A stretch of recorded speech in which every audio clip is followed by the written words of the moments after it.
Assalamualaikum, salam sejahtera. Saudara, anda sedang menyaksikan langsung dari Parlimen bersama saya Andy Reza Rohadian. Saudara, seperti biasa Dewan hari ini akan dimulakan dengan waktu pertanyaan-pertanyaan bagi jawab lisan. Antara soalan-soalan yang bakal dibangkitkan hari ini adalah soalan daripada Ahli Parlimen Parit kepada Menteri Luar Negeri. Beliau mahu tahu dua perkara. Apakah usaha tuntas yang telah pun dilaksanakan oleh kementerian bersama negara-negara anggota ASEAN bagi menyelesaikan isu Rohingya, dan juga sejauh manakah usaha yang telah dilaksanakan oleh kementerian bagi menempatkan para pelarian Rohingya di negara ketiga. Soalan lain yang bakal dibangkitkan hari ini adalah soalan daripada Ahli Parlimen Jerlun kepada Menteri Sains, Teknologi dan Inovasi. Beliau juga mahu tahu dua perkara berkenaan pendekatan baharu yang digunakan oleh kementerian untuk menggalakkan penghasilan inovasi teknologi terkini bagi meningkatkan daya saing negara di pasaran dunia. Dan soalan kedua adalah apakah tahap kerjasama antara universiti-universiti penyelidikan dan antara universiti tempatan dengan pihak swasta. Juga dibangkitkan dalam sesi persidangan Dewan Rakyat hari ini adalah soalan daripada Ahli Parlimen Kuala Krai. Beliau mahu tahu apakah langkah yang diambil oleh Suruhanjaya Pilihan Raya SPR bagi memastikan pengundi berusia 18 tahun akan keluar melaksanakan tanggungjawab sebagai pengundi pada Pilihan Raya Umum PRU yang akan datang. Juga menyaksikan soalan daripada Ahli Parlimen Kuala Nerus yang meminta Perdana Menteri menyatakan usaha drastik yang dilaksanakan oleh kerajaan dalam mengurangkan ketirisan dan pembaziran kewangan negara melalui projek-projek yang tertangguh seperti yang dinyatakan dalam laporan Ketua Audit Negara 2019 Siri 2 yang telah pun diterbitkan baru-baru ini. Juga Dewan akan menyaksikan soalan dibangkitkan oleh Ahli Parlimen Rasah kepada Perdana Menteri mengenai adakah kategori pendapatan isi rumah mengikut B40, M40 dan juga T20 masih relevan selepas pandemik COVID-19 kerana pendapatan hampir separuh daripada kelompok M40 kini telah berkurangan dan masuk ke kategori B40, dan sama ada kerajaan bersedia untuk meminda M40 menjadi M20 dan B40 menjadi B60 agar bantuan yang sewajarnya dapat disalurkan kepada mereka yang terlibat. Baik saudara, selesai saja sesi pertanyaan-pertanyaan bagi jawab lisan. Dewan akan diteruskan dengan bacaan kali pertama Rang Undang-Undang Perlembagaan Pindaan 2021. Selesai, menyusul adalah perbahasan Rang Undang-Undang Perbekalan 2021 atau bajet Rang Undang-Undang Perbekalan 2022 atau bajet 2022. Kami akan bawakan kepada anda kesemuanya, bukan saja di TV1, malah juga menerusi saluran berita RTM dan juga laman web RTM Klik dan Klik pautan RTM Parlimen di sana. Baik saudara, semalam banyak sebenarnya perkara yang sudah dibangkitkan di Dewan Rakyat. Antara yang dimaklumkan oleh Menteri dan juga Timbalan Menteri adalah sejak Disember 2020 hingga kini seramai 212,926 pendatang asing tanpa izin atau parti telah mendaftar dalam program rekalibrasi tenaga kerja. Manakala majikan yang mendaftar pula bagi tempoh sama berjumlah 11,751. Jumlah pendaftaran tertinggi membabitkan sektor perkilangan iaitu sebanyak 65,484, diikuti pembinaan 12,715, peladangan 7,176 dan pertanian 12,003. Dewan turut dimaklumkan Kementerian Pertanian dan Industri Makanan bercadang untuk mewujudkan satu agensi baharu khusus untuk melihat secara keseluruhan mengenai aspek keselamatan makanan. Dan juga Dewan dimaklumkan semalam kerajaan tidak bercadang untuk melaksanakan semula cukai harta pusaka atau cukai warisan sebagai langkah untuk menambahkan hasil negara. Baik saudara, kita terus saja ke Dewan Rakyat untuk menyaksikan jawapan daripada Menteri dan juga Timbalan Menteri yang berkaitan. Muhammad Nizar bin Haji Zakaria. Assalamualaikum warahmatullahi wabarakatuh. Salam sejahtera, selamat pagi. Soalan saya nombor 1. Terima kasih, Yang Berhormat. Silakan. Assalamualaikum dan selamat pagi, salam sejahtera. Saya ucapkan terima kasih kepada Yang Berhormat Parit atas soalan yang dikemukakan berhubung isu Rohingya dan etnik lain yang tertindas di Myanmar. Izinkan saya, Datuk Yang di-Pertua, menjawab pertanyaan yang Parit ini bersekali dengan pertanyaan Yang Berhormat Sikh bertarikh 7 Disember kerana kedua-dua pertanyaan tersebut menyentuh isu yang sama. Malaysia merupakan negara anggota ASEAN yang paling terkesan oleh isu pelarian etnik Rohingya ini. Sehubungan itu, kerajaan Malaysia akan terus berusaha untuk mencari jalan penyelesaian yang terbaik dalam menangani isu Rohingya, termasuk melalui mekanisme ASEAN. Dalam mesyuarat-mesyuarat ASEAN, Malaysia seringkali menggariskan kepentingan ASEAN menggesa Myanmar menangani krisis kemanusiaan di wilayah Rakhine. Malaysia turut berulang kali menegaskan bahawa negara kita tidak mampu menampung lebih ramai lagi pelarian Rohingya dan menyeru masyarakat antarabangsa tampil membantu mencari jalan penyelesaian yang berkekalan. Perkara ini turut dibangkitkan oleh Yang Amat Berhormat Perdana Menteri dan Yang Berhormat Menteri Luar Negeri kita semasa mesyuarat-mesyuarat ASEAN berkaitan, termasuk semasa sidang kemuncak ASEAN ke-38 dan ke-39 yang diadakan pada 29 hingga 28 Oktober yang baru lalu. Di samping itu, Malaysia tegas menggesa Myanmar melaksanakan cadangan-cadangan yang dikemukakan oleh dengan izin ASEAN Emergency Response and Assessment Team dan melaksanakan penilaian keperluan komprehensif dengan izin Comprehensive Needs Assessment ini untuk memastikan proses repatriasi pelarian Rohingya dari Bangladesh ke Myanmar dilaksanakan secara sukarela, selamat dan bermaruah serta mengurangkan jumlah pelarian yang membuat perjalanan lanjutan ke Malaysia. Isu penempatan pelarian Rohingya ke negara ketiga sering diketengahkan oleh kerajaan dalam perbincangan dengan negara-negara asing dan di platform-platform antarabangsa. Malaysia sentiasa menggesa Pesuruhjaya Tinggi Pertubuhan Bangsa-Bangsa Bersatu untuk Pelarian dengan izin United Nations HCR atau United Nations High Commissioner for Refugees untuk memberi kerjasama dalam mempercepatkan proses penempatan semula pemegang kad UNHCR ke negara ketiga. Kementerian juga konsisten mengadakan libat urus bersama UNHCR untuk mencari jalan bagi meningkatkan kadar penempatan semula pelarian Rohingya ke negara ketiga. Dalam isu ini, Kementerian Luar Negeri juga sentiasa menyeru pihak ketiga, negara pihak kepada Konvensyen Status Pelarian 1991 dan Protokol Status Pelarian 67 untuk berkongsi beban dan tanggungjawab terutamanya dalam menerima lebih ramai golongan pelarian bagi tujuan penempatan semula menerusi platform perbincangan dua hala dan pelbagai hala di peringkat antarabangsa. Dalam perbincangan dua hala antara Malaysia dengan negara-negara yang berkemampuan untuk menerima pelarian Rohingya dari Malaysia, Malaysia sering menekankan isu ini dan berharap agar lebih ramai dapat diterima masuk ke negara-negara berkaitan. Berkaitan dengan soalan Yang Berhormat Sikh yang mengenengahkan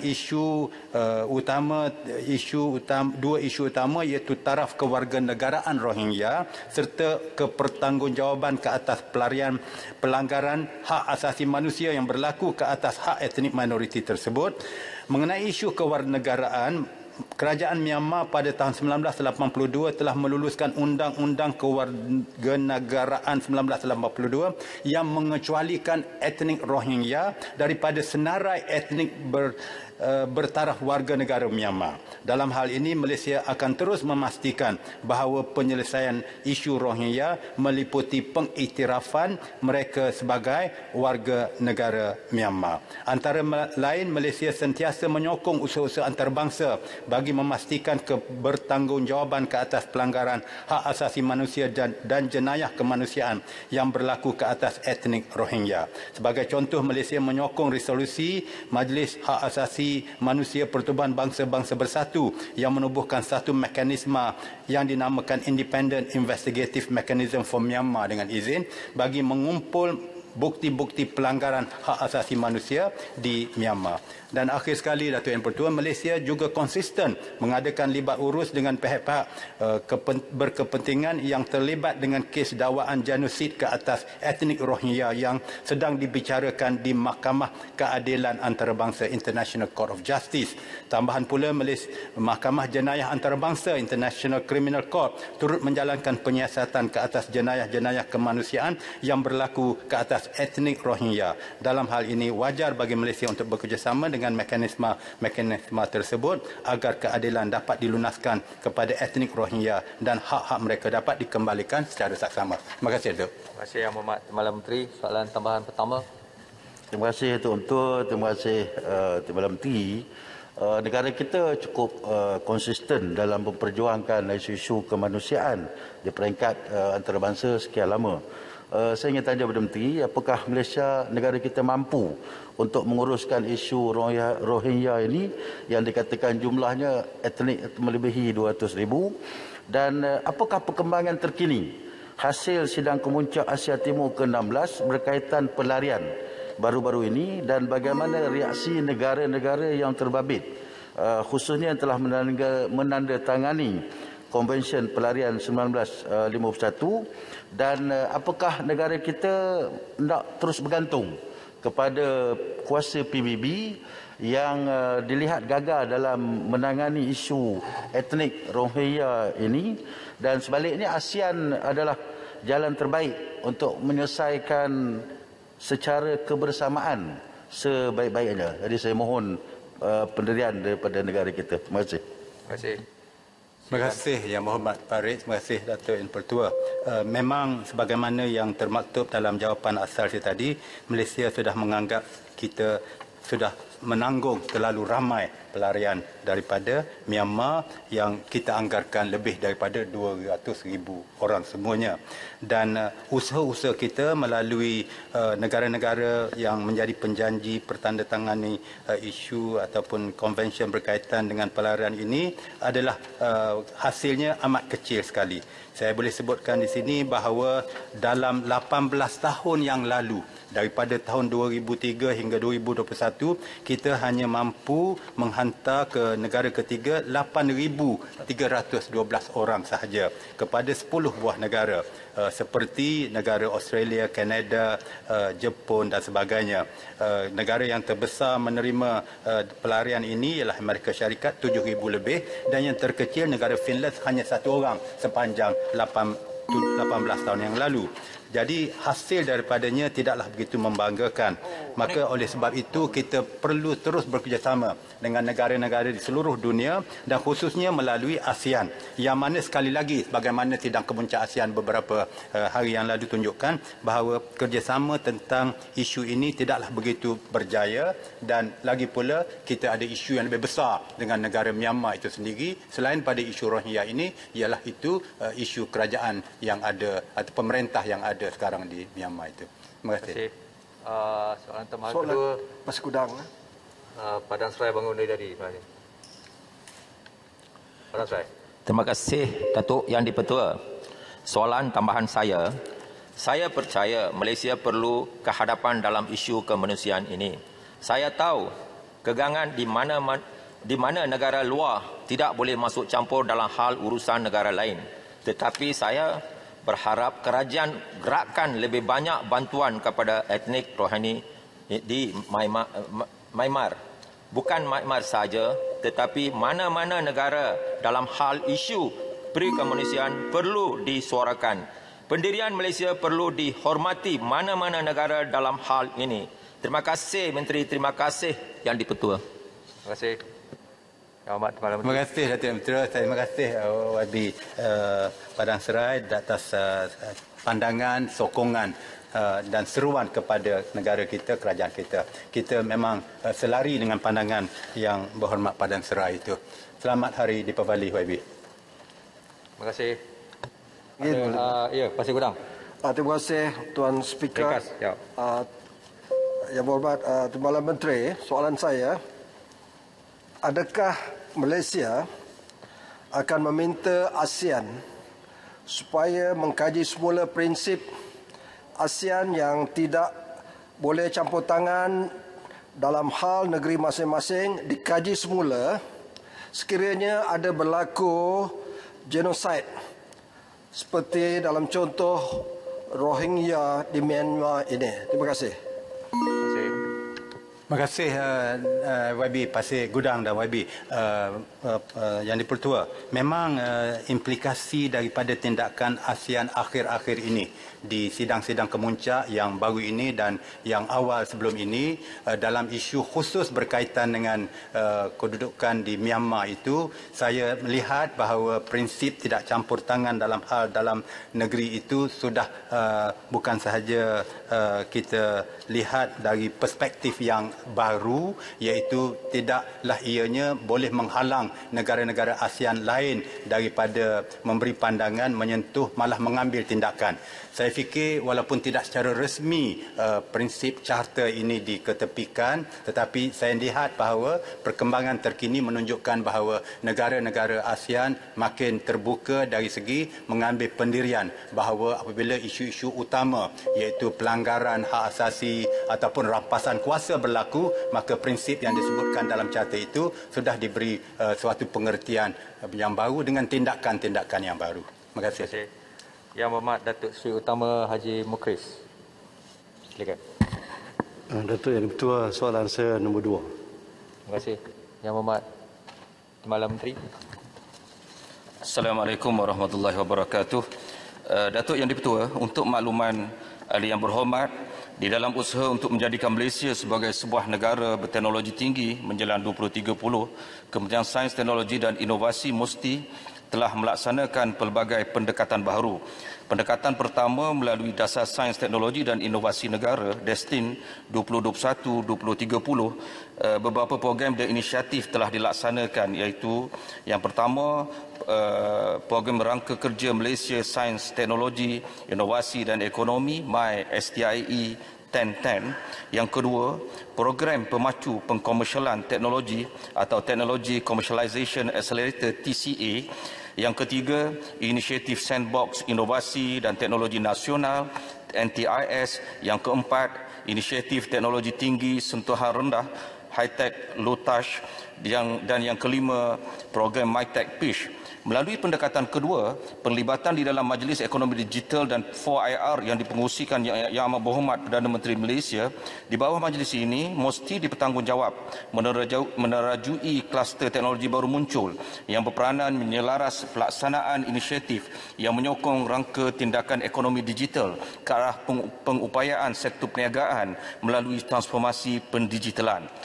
Pendekatan ketiga pula melalui pembangunan Pelan Hala 7 Roadmap Teknologi yang di dalam pelbagai bidang keutamaan, yang antaranya adalah seperti pembangunan vaksin, elektrik dan elektronik, blockchain, ekonomi hidrogen, teknologi nano, kecerdasan buatan, robotics dan bahan termaju advanced material.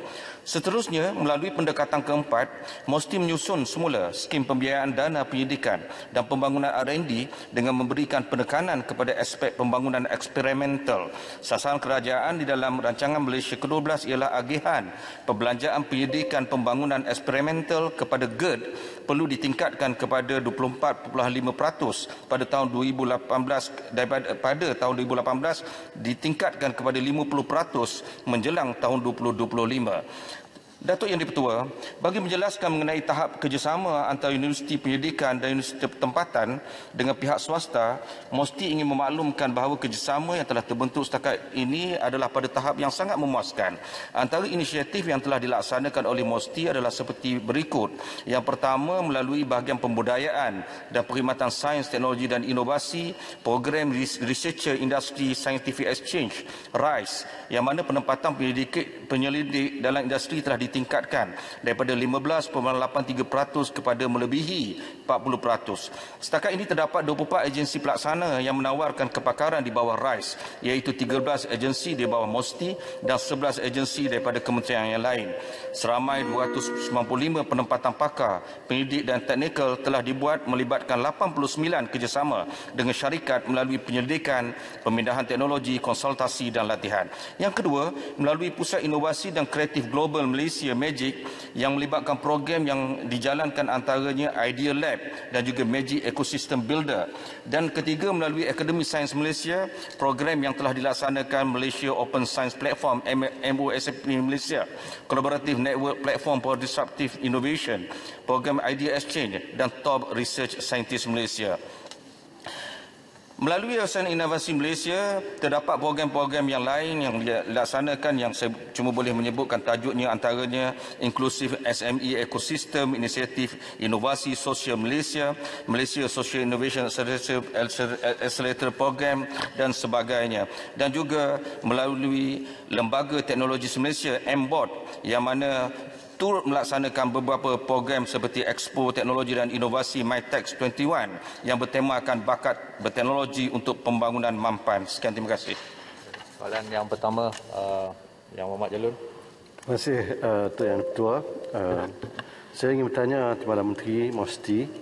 Yang pertamanya, adakah IPTA kita ini dikenakan satu bentuk KPI di mana hasil penyelidikan dan pembangunan mereka itu masuk ke dalam pasaran, meraih keuntungan dan mewujudkan kerjaya.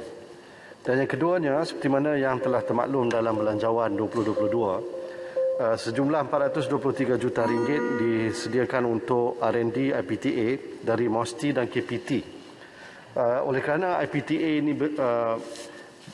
mendapat grant daripada kerajaan, maka kadang-kadang wujud persaingan di antara IPTA ini, dan oleh kerana itu tidak wujud pula kolaborasi di antara mereka untuk berkongsi peralatan penyelidikan dan kemudahan-kemudahan yang lain. Apakah tindakan yang diambil oleh pihak MOSTI bersama dengan KPT untuk memastikan bahawa grant yang digunakan untuk penyelidikan dan pembangunan di universiti ini dapat dikongsikan di antara universiti-universiti yang ada. Terima kasih. Terima kasih. Silakan. Terima kasih yang berhormat yang bertanya. Sememangnya di peringkat penilaian untuk setiap cadangan pendidikan yang ditujukan kepada MOSTI, faktor utama yang menjadi kriteria oleh panel penilaian adalah sama ada pendidikan yang berkenaan mempunyai nilai komersial. Kerana grant pendidikan yang disediakan oleh MOSTI adalah berbeza dengan grant pendidikan di bawah misalnya Kementerian Pengajian Tinggi, yang mana pengkhususannya adalah bagi projek-projek pendidikan yang boleh dikomersialkan, yang sudah tentulah memberikan peluang kerjaya di masa hadapan. Berkaitan dengan pertindahan tentang pelaburan yang telah dibuat oleh kerajaan, tentang kemudahan-kemudahan fasiliti dan sebagainya, ini sentiasa diberi perhatian oleh MOSTI melalui perundingan yang dilaksanakan daripada masa ke semasa antara MOSTI dan juga Kementerian Pengajian Tinggi. Terima kasih. Saya bagi Kuala Kerai dulu sebelah sini, lepas tu Kulim. Terima kasih Datuk Yang Di-Pertua. Tahniah kepada Yang Berhormat Timbalan Menteri atas pelbagai inisiatif dan juga program yang telah dilaksanakan di bawah MOSTI bagi menjadikan Malaysia sebagai sebuah negara berteknologi tinggi. Soalan saya ialah apakah kerjasama strategik yang dibuat oleh MOSTI di bawah inisiatif High Tech, Low Touch, HTLT, dan minta senaraikan projek-projek yang telah pun dilaksanakan oleh melalui projek ini. Terima kasih. Terima kasih. Silakan. Terima kasih Yang Berhormat Kuala Kerai di atas soalan yang sangat spesifik dan baik. Untuk soalan berkaitan dengan kerjasama strategik yang dibuat oleh MOSTI di bawah inisiatif High Tech Low Touch yang diminta, saya boleh sebutkan beberapa inisiatif yang telah dilaksanakan. Yang pertamanya adalah projek aplikasi robotics. Ini melibatkan Kementerian Kesihatan Malaysia, yang mana aplikasi robotik telah dibangunkan di dalam membantu petugas kesihatan di dalam tugas-tugas harian yang perlu dilaksanakan, misalnya pembersihan lantai, telepresence, membawa tray makanan kepada pesakit di katil masing-masing, mengangkut tong-tong oksigen dan sebagainya, yang sebenarnya boleh dilakukan secara autonomous. Yang keduanya, organisasi seperti Felda, yang mana kerjasama telah dilaksanakan untuk mewujudkan aplikasi robotik dan drone dan juga artificial intelligence di ladang kelapa sawit di dalam isu berkaitan dengan penyemburan baja dan juga racun serangga, penggunaan teknologi di dalam area mapping dan juga pemetikan sayur, dan pelbagai lagi inisiatif bersama dengan Kementerian Perumahan dan Kerajaan Tempatan di pasar-pasar awam dan pihak berkuasa tempatan berkaitan dengan kaedah pengesanan kesesakan, pemantauan infrastruktur dan juga pemantauan trafik. dan juga melalui inisiatif lain dilaksanakan bersama dengan Perbadanan Muzium Melaka menggunakan kaedah remote sensing di dalam penerokaan arkeologi di Bandar Melaka dan juga Prasana Malaysia Berhad. Ini juga melibatkan teknologi robotik sensor AI di dalam pengurusan bas dan stesen LRT MRT. Terima kasih. Terima kasih. Kuliah Mada Baru. Terima kasih, Datuk Speaker. Yang berhormat Timbalan Menteri, soalan saya berbunyi begini ya. Bercakap tentang ekosistem inovasi di negara kita, apakah Yang berhormat Timbalan Menteri bersetuju bahawa kita berada dalam keadaan yang fragmented? Saya katakan begitu sebab saya melihat laporan dalam Science Outlook Akademi Sains Malaysia. Dia sebut bahawa tidak ada synchronize di antara National Priority Areas for R&D dengan pattern yang telah didaftarkan dengan Export Based Priority Areas. Tak synchronize. Contoh, keutamaan R&D negara bidang biodiversity, bidang environment and climate change. Pattern yang didaftarkan pula ialah digital communication dan medical technologies, top 2. Manakala peringkat komersial pula, dia pergi kepada electronic integrated circuit dan proses petroleum oil. Dia tak synchronize. Fragmented. They are working in silo dengan izin. Hasilnya, soalan saya, hasilnya, bila satu research berjaya dihasilkan, kemudian dipatentkan, dikomersialkan dan berjaya, sistem perolehan kerajaan pula mengutamakan proven teknologi. Jadi, new local technology yang telah terhasil tidak mendapat keutamaan dan ini akan discourage pelaburan sektor swasta di dalam research tempatan. Apa reaksi Timbalan Menteri? Terima kasih, Muhammad. Silakan. Ya, satu pandangan yang baik dan sebenarnya masalah ini memang kita kenal pasti. Dan kerana itu daripada masa ke semasa isu ini dibincangkan yang melibatkan perbincangan antara kementerian sebab kita tidak lagi boleh bekerja secara in silo seperti mana yang disebut oleh Yang Berhormat Menteri tadi. Yang Berhormat minta maaf, Yang Berhormat tadi. Jadi kerana itu saya mengakui masalah ini ada berlaku dan dan ia perlu diselesaikan dengan segera dan kita kerajaan akan mengambil tindakan berhubung dengan perkara itu. Dan saya bersetuju tentang apa yang disebut tadi tentang dasar perolehan perlu diambil langkah di mana saya pun mendapat banyak maklum balas tentang bagaimana penyelidikan yang telah pun melalui proses prototyping berjaya dan sebagainya. Antara komplain yang kita terima bagaimana inovasi yang telah dilaksanakan itu telah dapat mereka pasarkan di luar negara, tetapi apabila mahu dibawa masuk di dalam sistem perolehan kerajaan, kita dapati kerajaan kita sendiri, agensi kita sendiri masih agak reluctant untuk menerima produk itu. Jadi sesuatu perlu dilaksanakan di sini dan saya bersetuju dengan pandangan Yang Berhormat. Terima kasih. Terima kasih. Yang Berhormat Datuk Haji Syabuddin bin Yahya. Silakan. Yang Ketua, soalan saya nombor 3. Terima kasih. Yang Berhormat Menteri. Datuk Yang Ketua. Terima kasih soalan daripada Yang Berhormat Tasik. Unit Peneraju Bumiputera atau Teraju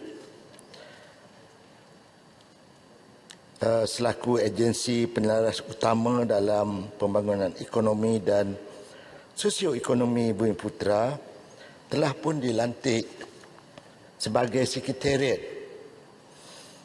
dalam mesyuarat Majlis Kemakmuran Bumiputera yang diadakan pada bulan Jun 2021 dan Teraju adalah sekretariat kepada program 5G yang dipunyai oleh dengan izin Special Purpose Vehicle Digital National Berhad.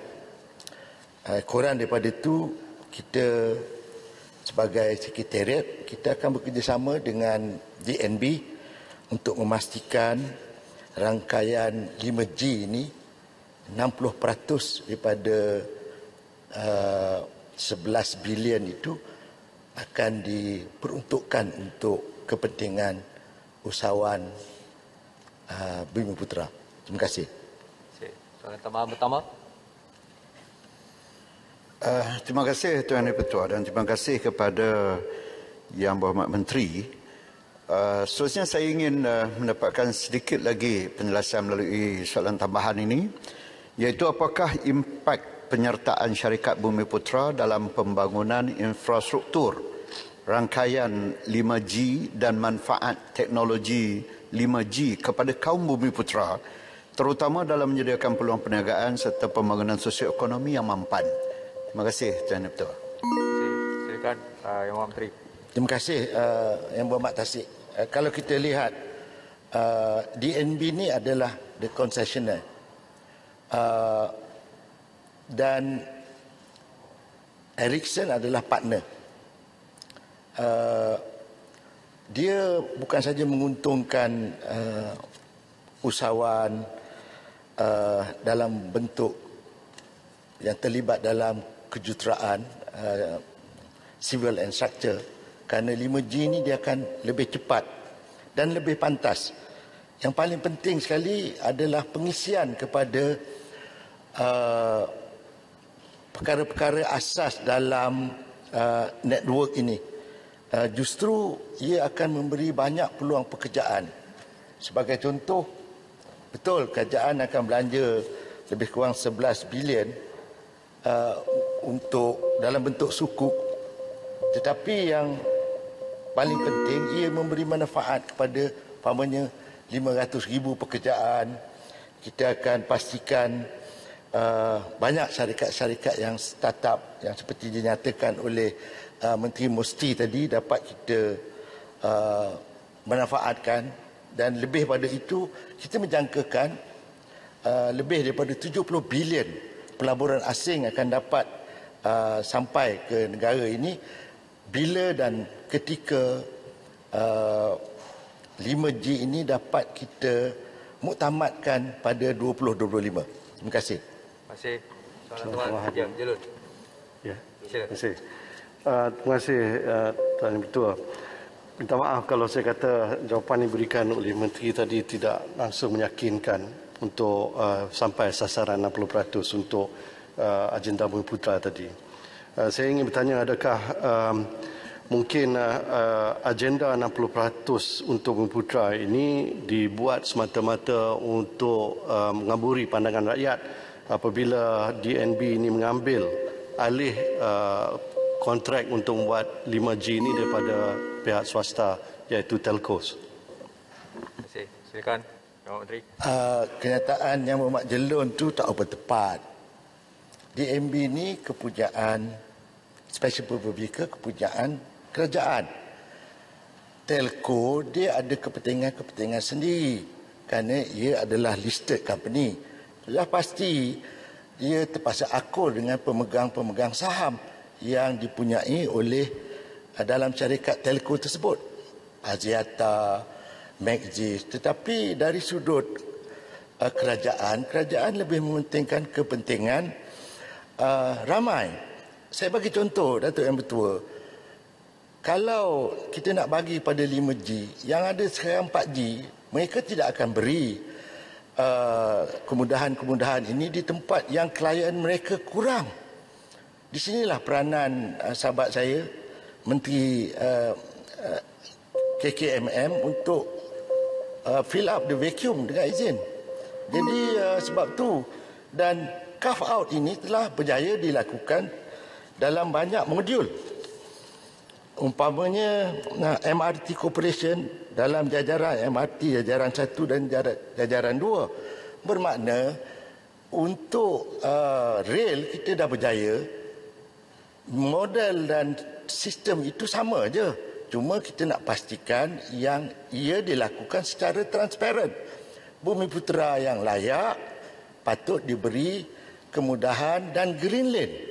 Dan tidak bermakna bahawa kita bagi sebarang aja.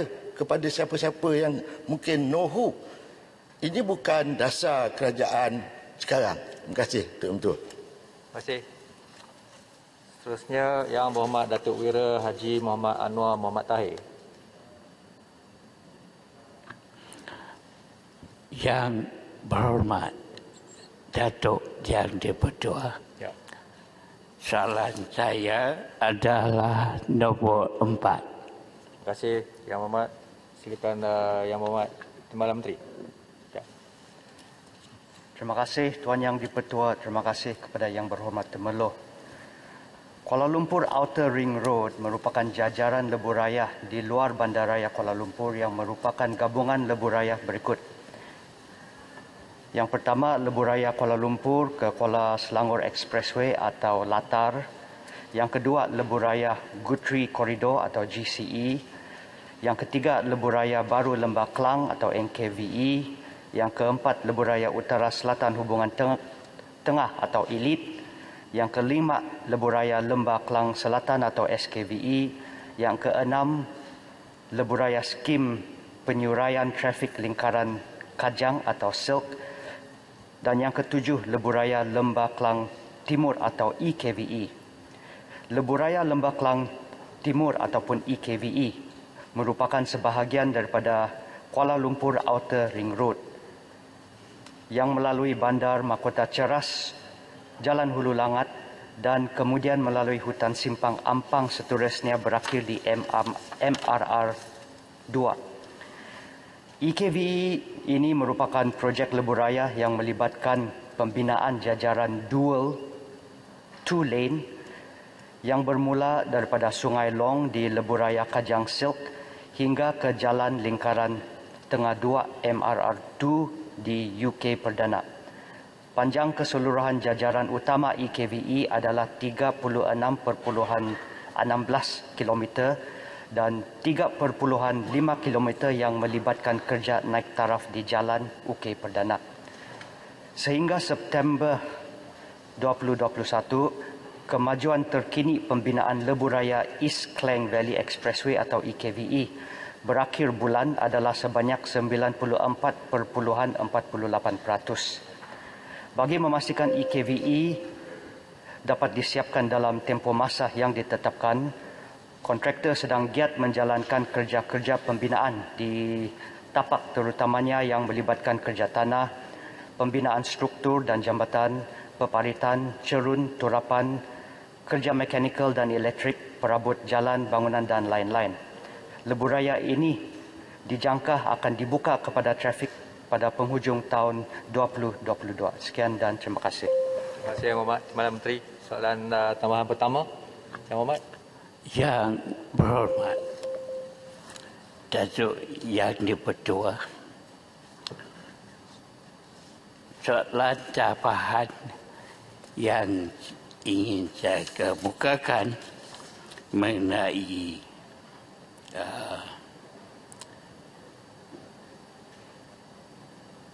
lebuh raya yang sedang dibina dan dijanjikan akan dibuka kepada para pengguna kemudian nanti.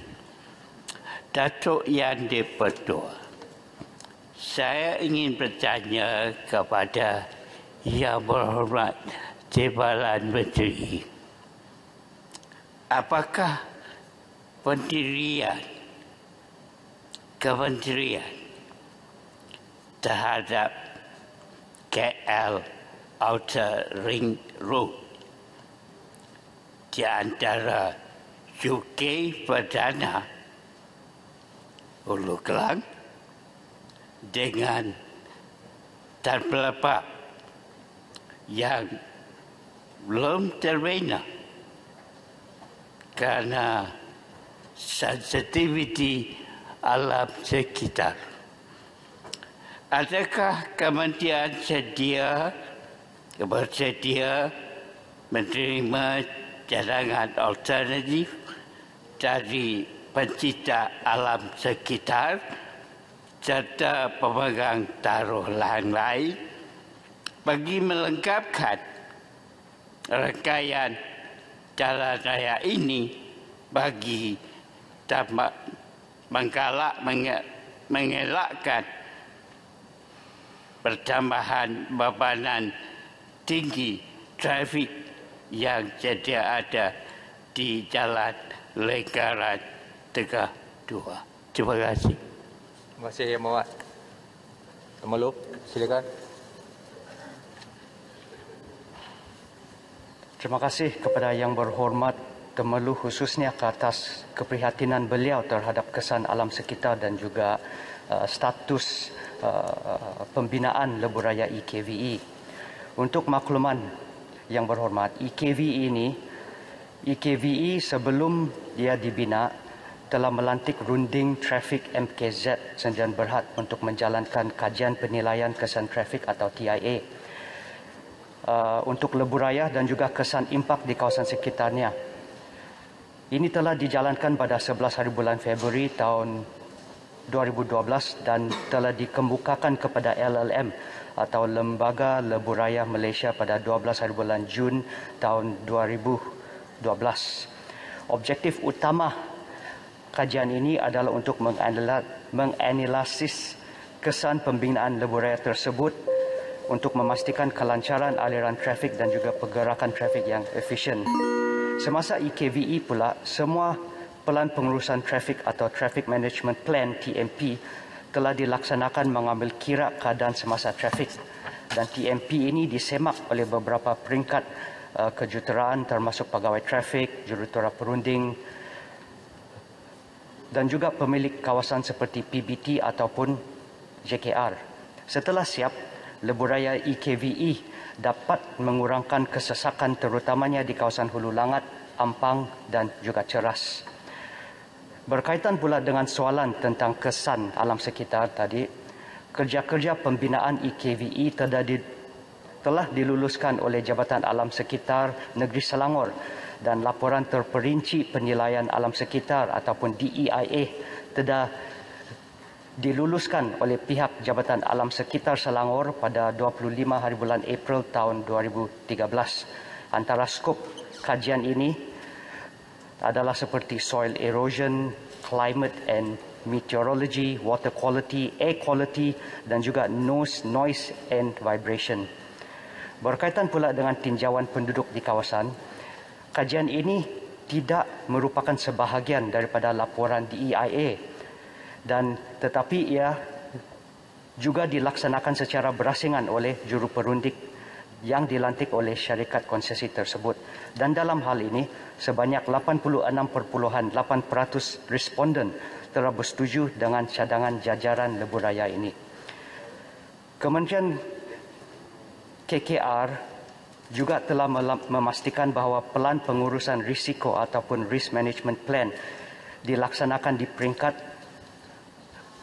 pra pembinaan lagi, di mana risiko-risiko yang mungkin dihadapi serta langkah-langkah pencegahan diambil untuk meminimalkan kesan alam sekitar. Kementerian ini akan sentiasa bekerjasama dengan agensi kerajaan yang lain termasuk Kerajaan Negeri Selangor untuk merangkah dan merancang strategi bagi meminimumkan impak dan risiko seperti yang YB nyatakan tadi. Sekian dan terima kasih. Terima kasih. Yang Berhormat Pak Semas. Terima kasih Timbalan Menteri atas jawapan tadi. Soalan saya adalah pembinaan EKVE ini atau dulunya dikenali sebagai lebuh raya lingkaran luar Kuala Lumpur sebenarnya daripada dulu lagi telah menjadi suatu kontroversi di kalangan pencinta alam sekitar sehingga ia melibatkan penyahwartaan hutan simpan dan sebagainya. Soalan saya, setakat manakah tindakan kerajaan pusat, kerajaan persekutuan di dalam memastikan hutan simpan yang telah dinyahwarta digantikan dengan pewartaan hutan simpan yang baru, dan setakat manakah orang asli yang terlibat di kawasan-kawasan berkenaan turut dirunding sebagai pemegang taruh? Terima kasih. Terima kasih Yang Berhormat. Terima kasih YB daripada Pasir Mas. Apabila kita membuat semakan, terdapat beberapa kejadian banjir yang berlaku sepanjang jajaran EKVE. Contoh seperti yang berlaku di kawasan Kem An 9 pada tahun 2016 dan juga Kampung Sungai Micu pada tahun yang sama juga. Di dalam hal ini, Kementerian telah mengarahkan tindakan serta-merta untuk diambil oleh pihak kontraktor dan juga konsesi seperti memperbaiki sistem peparitan, membina longkang kekal dan sebagainya. Dan untuk maklumat ahli yang berhormat juga, sebenarnya kita sedang melaksanakan perubahan reka bentuk sedikit di beberapa kawasan yang berkaitan. Antara punciannya ialah terdapat bantahan daripada pihak Christine Power oleh berkaitan dengan pembinaan rem di MRR 2 dan juga ada beberapa kawasan yang termasuk seperti hutan simpan dan juga lot tanah Beverly Hills, dan beberapa isu ini sedang dalam kes siasatan mahkamah dan kita akan mengikuti perkembangan kes tersebut, tetapi seperti mana yang kita katakan tadi, kita sentiasa akan mengambil kira kepentingan alam sekitar khususnya dalam pembinaan lebuh raya untuk negara kita. Sekian dan terima kasih. Ada soalan tambahan? Ya, ringkas. Yang baik, Sungai Micu yang dikatakan tadi memang berada dalam Parlimen Holangat, dan banjir itu bukan hanya sekali, tapi dalam tahun ini saya boleh buktikan lebih pada 3-4 kali kesan daripada projek ini. Saya ingin melihat, tadi kita katakan bahawa telah ada perunding-perunding yang telah membuat kajian sebelum projek itu bermula, tetapi hari ini kalau kita lihat kajian yang dibuat, yang disebut oleh Timbalan Pengarah JPS Wilayah Persekutuan, dia mengatakan sejak 16 Februari lagi telah mendapati air keruh mula mengalir dari Sungai Ampang di hutan Lipur Ampang, Selangor dan masuk ke Sungai Kelang. Ini membuktikan bahawa kesan dan risiko yang berlaku itu masih berterusan sampai hari ini. Apakah tindakan-tindakan segera yang akan diambil oleh kementerian untuk mengatasi perkara-perkara yang seumpama ini yang disebutkan dan yang tidak disebutkan? Terima kasih. Terima kasih. Yang Amat Menteri. Terima kasih ahli yang berhormat daripada Hulu Langat. Berkaitan dengan isu kekeruhan di Sungai Kelang, kita telah menyemak kes tersebut dan kita sebenarnya mendapati bahawa berdasarkan rekod kajian yang ada, kekeruhan itu bukan disebabkan oleh projek pembinaan EKVI sahaja, sebab sepanjang jajaran pembinaan EKVI ini hingga ke pertemuan Sungai Kelang adalah sepanjang 13 km dan sepanjang jajaran tersebut juga terdapat beberapa pembangunan yang lain yang juga giat dijalankan. Sebagai tindakan serta-merta, kita akan sentiasa memantau kontraktor dan konsesi, dan seperti mana yang dikatakan tadi, beberapa kerja diarahkan untuk dibuat seperti membina longkang yang kekal untuk memastikan pengaliran air yang baik, pembinaan terra mesh, soil nailing dan juga aktiviti pembersihan. Kita juga ingin menegaskan di sini bahawa sekiranya ada orang dikatakan inconvenience, sebenarnya ini hanya merupakan sementara sahaja sewaktu kerja pembinaan itu sedang dilaksanakan, dan kita sentiasa mengambil langkah untuk meminimumkan apa-apa kesan seperti banjir sewaktu kerja-kerja pembinaan. Sekian dan terima kasih. Terima kasih. Seterusnya Yang Berhormat Tuan Abdul Latif bin Abdul Rahman. Terima kasih Datuk Yang di-Pertua. Pucuk pauh buah delima. Mari makan bersama-sama. Pak Menteri yang bijaksana, soalan saya nombor 5. Terima kasih. Yang Amat Menteri. Ya.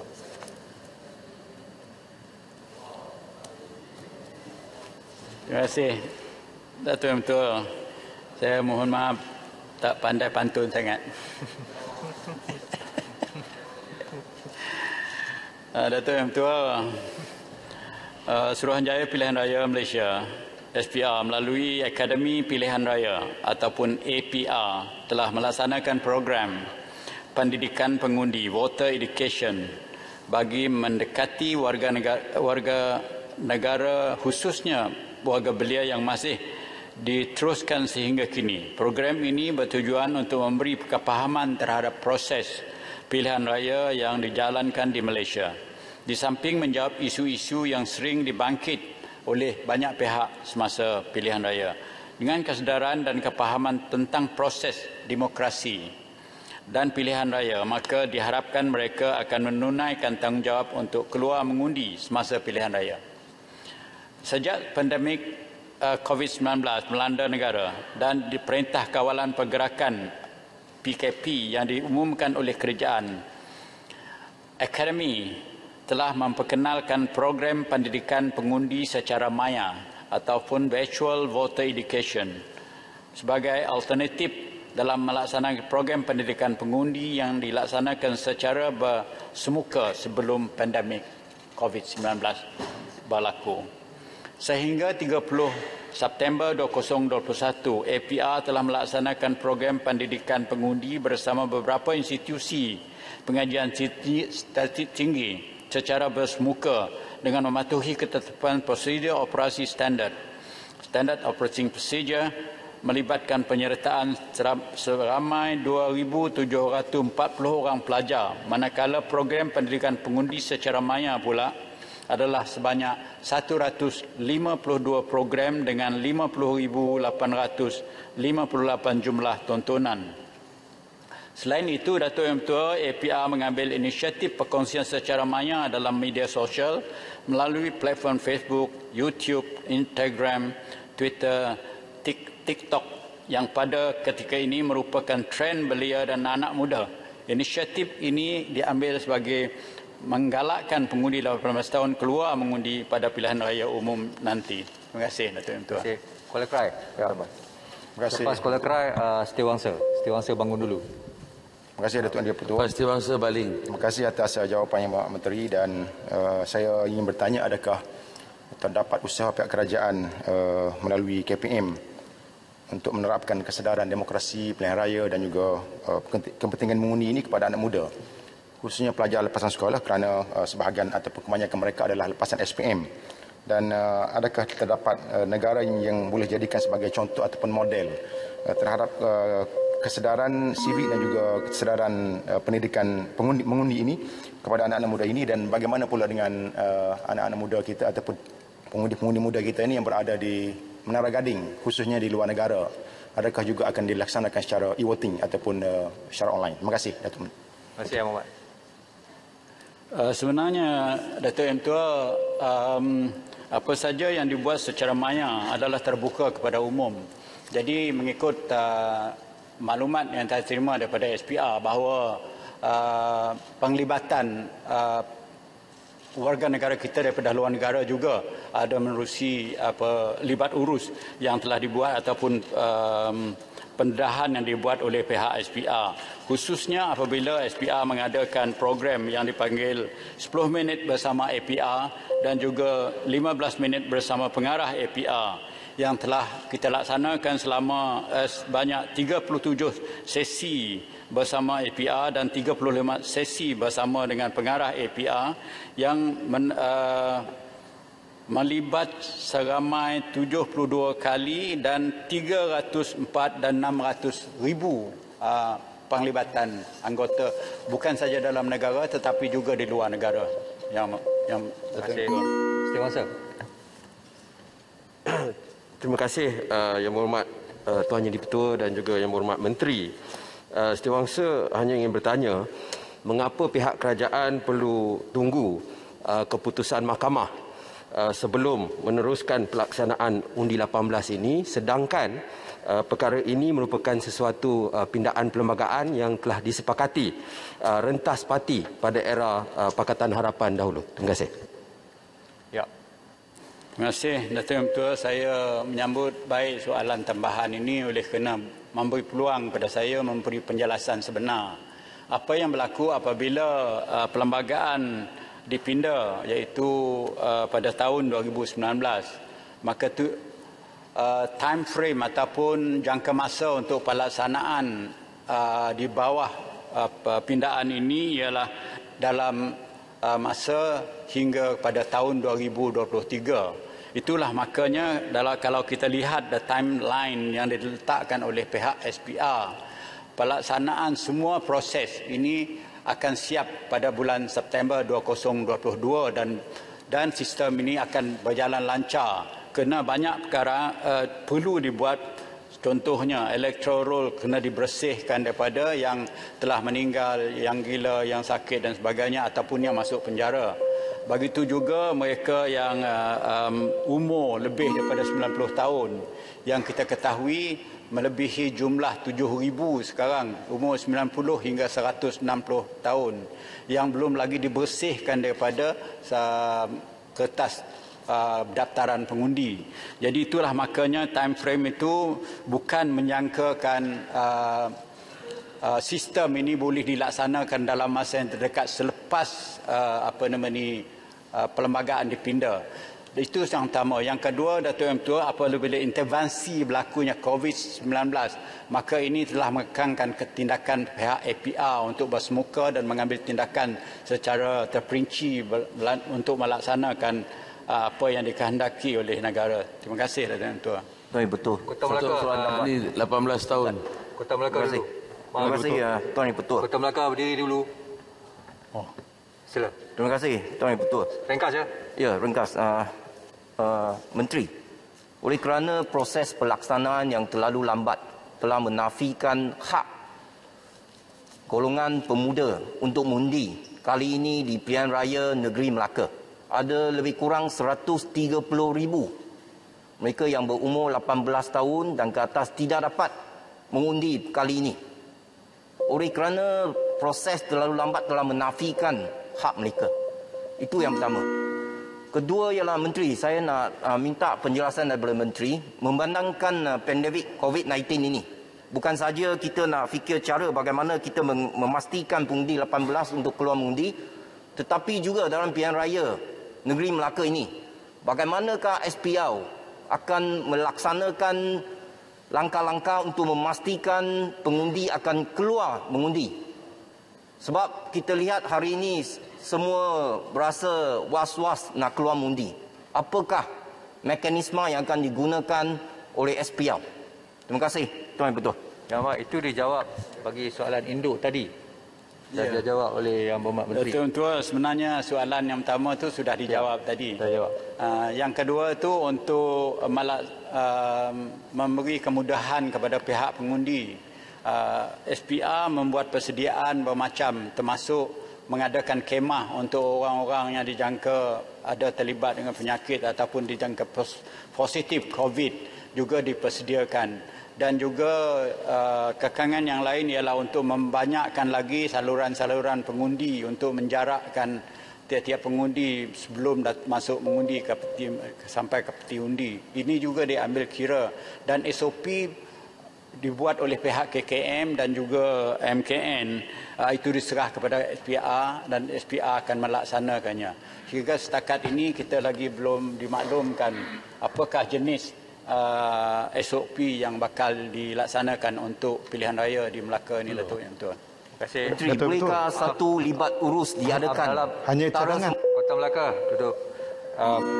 Maaf, peraturan mesyuarat hanya membenarkan saya bagi 3 soalan tambahan. Ini bukan soalan, ini cadangan saja. 5 saat saja. 5 saat, okey. Okey. Antara wahana yang paling berkesan kepada anak-anak muda ialah melalui komik, mendidik mereka. Jadi saya telah menghasilkan komik Undi 18 untuk mendidik anak-anak muda kita. Jadi kita harap supaya SPR dapatlah bekerjasama untuk mendidik. Ini bukan komik propaganda politik, tetapi pendidikan civic untuk mereka menjadi warga bertanggungjawab. Dan kebetulan perkenalan kita pun bermula dengan SPR dulu. Okey, terima kasih Tuan Tua. Terima kasih. Menteri, boleh penjelasan? Dia bukan saja seorang yang berhormat, dia boleh jadi pelakon, dia jadi pengeluar komik dan sebagainya. Yang berhormat Puan Wong Suu Kyi. Speaker, saya cuma tambah sikit saja. Saya minta supaya Menteri boleh adakan Kota Melaka, tolong. Dah habis dah? lipat ulus dengan semua parti politik. Kota Melaka. Ya, Puan Wong, Terima kasih Tuan Yang Dipertua. Soalan saya nombor 6. Terima kasih. Silakan Yang Berhormat Malam Menteri. Terima kasih. Selamat pagi dan salam sejahtera. Terima kasih kepada Yang Berhormat Keluang kerana telah bertanyakan soalan. Sebelum saya menjawab, saya nak mengambil kesempatan ini untuk mengucapkan selamat Hari Deepavali kepada semua rakan-rakan India yang menyambut Hari Deepavali. Jadi, Tuan Yang Dipertua, untuk makluman Ahli Yang Berhormat, sehingga kini tiada syarikat yang gagal membayar pinjaman program pembangunan ladang hutan ataupun dikenali sebagai PPLH dari tahun 2006 sehingga 2020. Malah beberapa syarikat peminjam yang menanam spesies pokok getah telah melaksanakan bayaran balik hasil latex dengan jumlah keseluruhan kutipan sebanyak 17.4 juta, 48 juta, Selain itu, terdapat syarikat yang telah menjelaskan bayaran balik yang telah diterima daripada hasil tebangan pokok sebanyak 7.59 juta. Untuk makluman yang berhormat, kita telah meluluskan 82 perjanjian pinjaman PPLH yang terdiri daripada 70 buah syarikat swasta dan juga agensi kerajaan dengan jumlah keseluruhan kawasan tanaman ladang hutan seluas 126,457.99 hektar dengan nilai pinjaman berjumlah 913.97 juta. Ingin saya maklumkan juga, grace period untuk tempoh pembayaran balik pinjaman PPLH adalah sebanyak 15 tahun bagi setiap peminjam dan peminjam hanya mula membayar pada tahun ke-16. Ini disebabkan kebanyakan spesies di bawah PPLH adalah amat sesuai ditebang selepas 15 tahun. Dan sehingga tahun 2020 dan sehingga kini juga masih tiada kutipan bagi bayaran balik pinjaman PPLH kerana tarikh matang perjanjian yang terdekat dengan bayaran balik pinjaman adalah hanya bermula pada Januari 2022. Terima kasih. Soalan tambahan pertama, sila Yang Berhormat Keluang. Terima kasih Tuan Yang di-Pertua. Berkenaan program ladang hutan ini, saya ingin tahu kalau Menteri boleh bagi jawapan lah. Kerana kalau kita lihat pada laporan Jabatan Perhutanan Semenanjung Malaysia bermula 2007 sehingga 2019, kalau kita lihat laporan tahunan tu, pembalakan cepat tapi tanam balik lambat. Minta Menteri menjelaskan apa faktor di belakang dan bagaimana kita mengelakkan masalah yang sama ulangi lagi dan boleh menggalakkan ladang hutan ini diperkembangkan dengan trend yang lebih baik dan sihat. Terima kasih. Terima kasih. Keluang, sila Timbalan Menteri. 1 minit. Terima kasih Yang Berhormat Keluang. Memang tidak dinafikan bahawa aktiviti pembalakan adalah lebih cepat daripada aktiviti menanam. Sebab banyak daripada spesies kayu tropika kita memerlukan jangka masa penanaman yang begitu lama. Antaranya spesies-spesies yang kita tanam daripada hasil hutan tropika kita ini boleh mengambil daripada 10 ke 20 tahun. Namun begitu, kita di peringkat PPLH, kita telah mengetengahkan ada spesies-spesies yang boleh ditanam dengan cepat, iaitu dalam jangka masa 3 tahun sehingga ke 5 tahun seperti spesies buluh, spesies Polinia, Abasia dan juga kayu-kayu softwood yang boleh dituai dengan masa yang cepat. Dan seperti mana yang kita tahu, di peringkat kementerian juga kita telah memohon di RMK 12 sejumlah wang 500 juta untuk kita merancangkan lagi penanaman pokok-pokok hutan ini supaya kita boleh memberi pinjaman dan juga kita boleh mempergiatkan industri penanaman hutan ini dengan lebih cepat, rancak dan dengan penanaman spesies yang dapat membesar dengan cepat ini, kita percaya dia dapat menyumbang kepada pengeluaran produk kayu kayan yang lebih cepat. Terima kasih. Terima kasih Menteri. Soalan tambahan kedua, saya jemput Yang Berhormat Tebrau. Terima kasih Datuk Yang di-Pertua. Yang Berhormat Timbalan Menteri, saya difahamkan program ini bermula selepas kelulusan Kabinet pada bulan Mac 2005 untuk membangunkan 375,000 hektar ladang hutan pada kadar penanaman tahunan 25,000 hektar setahun bagi tempoh 15 tahun. Soalan saya, sejauh manakah kejayaan program ini yang telah ditamat pada tahun 2020 sekiranya tidak diteruskan? Sila memberi maklumat terperinci apa jenis pokok yang ditanam dan masih ditanam dan berapa juta meter padu kayu telah berjaya dihasilkan.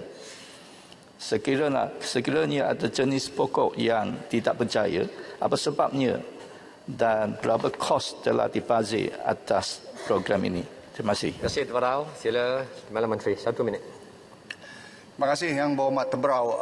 Soalan yang begitu spesifik dan banyak fakta yang perlu diketengahkan. Namun begitu saya tidak ada maklumat yang disediakan di sini, tetapi saya boleh menjawab dari apa yang saya ingat. Okey, daripada jumlah keseluruhan keluasan 126,447.99 hektar yang telah diluluskan, sebanyak 66,553.98 hektar adalah bagi penanaman di Semenanjung ataupun 52.7%, dan 30,404.01 hektar ataupun persamaan dengan 24% di negeri Sabah, dan 29,500 hektar ataupun persamaan dengan 23.3% di negeri Sarawak. Dan berdasarkan laporan dan semakan kemajuan kerja syarikat peminjam ini yang berakhir pada 30 September 2021, didapati bahawa keluasan 117,489.26 hektar ataupun persamaan 92.9% daripada keseluruhan kawasan-keluasan telah dibangunkan untuk penanaman. Dan untuk pertanyaan mengenai masalah-masalah yang kita ada dengan spesies-spesies yang kita tanam, memang ada spesies yang kita mempunyai masalah seperti kayu jati dan juga akasia dan sebagainya. Sebab akasia ni dia lebih menjadi dominan kalau kita tanam. Dia akan menyebabkan tumbuhan-tumbuhan lain sukar untuk tumbuh. Jadi dia mengganggu ekosistem hutan kita, dan banyak lagi spesies yang punya masalah. Namun begitu, seperti mana yang saya telah katakan tadi, di peringkat PPLH kita telah mengemukakan 10 spesies yang telah diluluskan untuk skim penanaman hutan. Jadi kalau Yang Berhormat Tebrau nak mengetahui lebih lanjut, boleh ketemu dengan saya. Saya akan berikan dengan lebih jelas, dan kalau beliau ni saya juga boleh extend secara bertulis. Terima kasih. Ya, sila beri jawapan bertulis ya. Terima kasih. Tambah lagi satu soalan tambahan yang ketiga, sila Beruas. Terima kasih Datuk Seri Timbalan Yang Dipertua. Tadi Menteri menyatakan bahawa hasil balak ini hanya boleh berhasil selepas 15 tahun. Jadi saya nak minta Menteri untuk menyatakan sama ada kementerian akan bersetuju membela nasib pengusaha ladang hutang ini untuk meminta Kementerian Kewangan untuk mengecualikan industri ladang hutang ini daripada peraturan di mana kerugian sesuatu syarikat itu tidak boleh dibawa ke depan selepas 7 tahun, dan sekarang sudah dijarangkan tidak boleh dibawa selepas 10 tahun. Kerana termasuklah pinjaman ladang hutang ini, syarikat akan kerugian dari segi bunga atau faedah atas pinjaman itu kalau tidak boleh dibawa selepas 10 tahun. Selepas 10 tahun apabila pokok dituai atau ditebang untuk dijual, kos ini tidak boleh diambil kira. Jadi ini tidak berlaku adil kepada pengusaha ladang hutang ini. Terima kasih Beras. Sila Timbalan Menteri, 1 minit. Terima kasih Yang Berhormat. Setakat ini kita tidak ada mekanisme untuk kita mengecualikan pengusaha-pengusaha ladang hutan daripada membayar cukai dan bayaran-bayaran yang berkaitan dengan industri perhutanan. Sebab seperti mana yang kita lihat, kalau kita lihat penggiat industri perhutanan di negara kita, kebanyakan mereka ini sebenarnya kaya-kaya. Jadi kita setakat ini kita tidak ada menerima sebarang permohonan daripada pihak industri. Namun begitu, sekiranya ada kekangan dan permasalahan daripada pihak industri, kita sedia duduk berbincang dan kita akan memperalusi dan kita akan membantu mereka sebab kita inginkan industri ini berjalan dengan lebih giat dan juga lebih membawa keuntungan kepada negara dan juga rakyat kita. Terima kasih. Begitu, Ketua. Menteri, sila faham soalan saya. Soalan saya ialah, bolehkah kerugian yang dialami oleh syarikat-syarikat ini semasa menanam boleh diambil kira selepas 10 tahun? Because the loss incurred is not allowed to be brought forward more than 7 years currently. Okey, terima kasih Yang Berhormat. Saya mendengar tadi, saya seperti mana yang saya sebut, mungkin Berhormat tidak dengar tadi. Saya kata setakat ini kita tidak ada mekanisme untuk menyelesaikan masalah itu. Dan sekiranya mereka ingin kita mengetengahkan permasalahan mereka, mereka boleh tampil dan kita berbincang dengan industri. Itu yang saya jawab tadi. Memang saya tak benarkan. Memang industri ini serapu memohon. Harap Menteri menyokonglah permohonan mereka. Serapu memohon. Terima kasih. Terima kasih. Seterusnya saya ingin menjumpa Yang Berhormat Datuk Dr. Muhammad Khairuddin Aman Razali Kuala Nerus. Terima kasih Speaker. Soalan saya nombor 7. Sila Menteri di Jabatan Perdana Menteri. Jawab. 3 minit. Datuk Yang Ketua. Ketua Audit Negara diberi mandat untuk menyemak perbelanjaan negara melalui pengauditan yang dijalankan. Pengauditan program aktiviti Kementerian Jabatan Kerajaan dilaksana bagi menentukan ianya dilaksana dengan cekap, berhemat dan berkesan bagi mencapai objektif yang telah ditetapkan oleh pihak kerajaan. Pengauditan pematuhan dilaksana bagi mengenal pasti elemen pembaziran, pemborosan, penyelewengan dan ketirisan wang awam akibat dari ketidakpatuhan kepada undang-undang dan peraturan keuangan. Laporan Ketua Audit Negara yang telah dibentang di Parlimen akan dibincang oleh Jawatankuasa Kira-kira Wang Negara (PSC). PSC akan memanggil pihak yang terlibat dan kemudiannya akan mengemukakan pandangan dan cadangan bagi membantu memperkemaskan pengurusan keuangan audit agar ianya dilaksana secara telus dan berhemat. Secara keseluruhannya sebanyak 550 teguran telah dilaporkan dalam laporan Ketua Audit Negara tahun 2019 siri 2. Sebanyak 525 teguran dikategorikan sebagai isu korektif dan akan disusul melalui Auditor General Dashboard, AG Dashboard. Manakala sebanyak 25 isu iaitu 4.5% dikategorikan sebagai berpotensi isu punitif.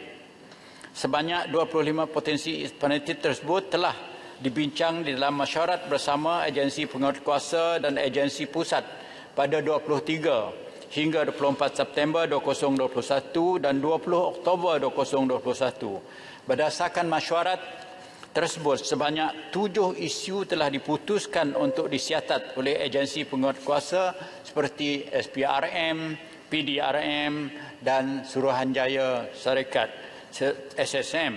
Selain itu, mesyuarat tersebut juga memutuskan untuk mendapat penjelasan lanjut daripada pihak audit melalui mesyuarat Jawatankuasa Tindakan Laporan Ketua Audit ataupun JTLKN bilangan 3 tahun 2021 yang akan diadakan pada 9 hingga 11 November 2021.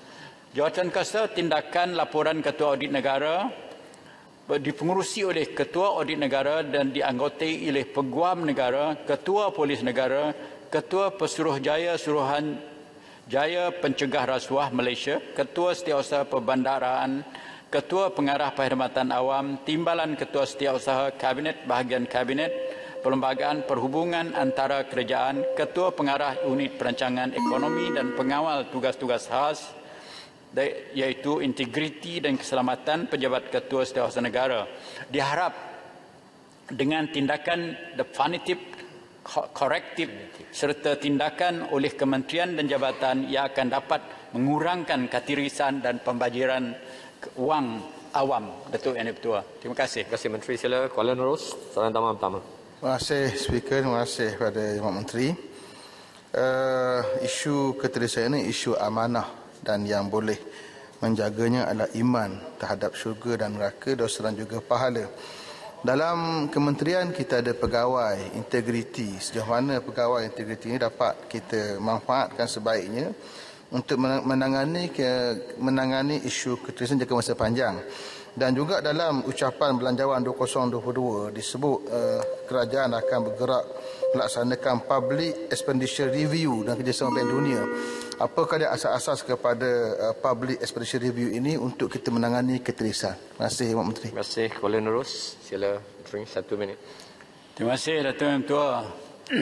Sebenarnya kerajaan mengambil langkah yang aktif untuk menangani masalah keterisian sebagaimana Yang Berhormat sebut tadi. Memang sumber kewangan yang kerajaan belanjakan itu adalah sumber rakyat, kewangan rakyat perlu dijaga, dan review ini di samping itu juga kerajaan telah menubuhkan apa yang dipanggil penubuhan Putrajaya Inquisition yang dipengerusi oleh Amat Bawah Perdana Menteri sendiri, Datuk Yang Ketua. Tujuannya tidak lain dianggotai semua pihak-pihak yang berkenaan sebagai Puan Negara, Ketua Perkara Perkhidmatan Awam, Setiausaha Perbandaran, Ketua Polis Negara, Ketua Suruhanjaya Pencegah Rasuah, Timbalan Ketua Setiausaha Kabinet, macam yang disebut saya awal tadi. Dan tujuannya adalah mempercepatkan penyelesaian isu-isu laporan keterisian ini. Ketua Audit Negara dengan masih tunggak melebih setahun, terutamanya yang memberi impak kepada rakyat. Contohnya laporan tahun 2019 itu dianggap lambat, sudah Datuk Yang Tua. Jadi kita hendak semua isu-isu ini ditangani dengan secepat mungkin. Jadi itulah kenapanya penubuhan badan ini oleh Perdana Menteri adalah satu yang amat tepat dan tepatan pada masanya. Demi untuk menjaga sumber kewangan negara, Datuk Yang Tua. Terima kasih. Yang Berhormat. Soalan tambahan kedua saya jemput Yang Berhormat Rasah. Terima kasih, Datuk Yang Di-Ketua. Saya meneliti jawapan yang diberikan oleh Yang Berhormat Menteri tadi ketika menjawab soalan daripada Yang Berhormat Kuala Nerus berkenaan dengan keterisian dan juga bidang kuasa agensi seperti SPIM dan sebagainya. Saya nak tanya Yang Berhormat Menteri, sejak bulan September tahun ni ada satu Twitter yang dinamakan ADC Siasat MY yang mendedarkan banyak isu-isu yang berkaitan dengan keterisian, penyalahgunaan kuasa yang melibatkan SPIM dan beberapa agensi yang terbabit. Saya percaya Yang Berhormat Menteri selaku Menteri yang jaga hak ewak undang-undang sedia maklum berkenaan dengan maklumat yang disebutkan dalam Twitter dalam ni. Saya tak kata dia betul ataupun sebaliknya. Ia bergantung kepada siasatan dan kita nak sebut secara fakta. Saya percaya Yang Berhormat Menteri boleh setuju dengan saya.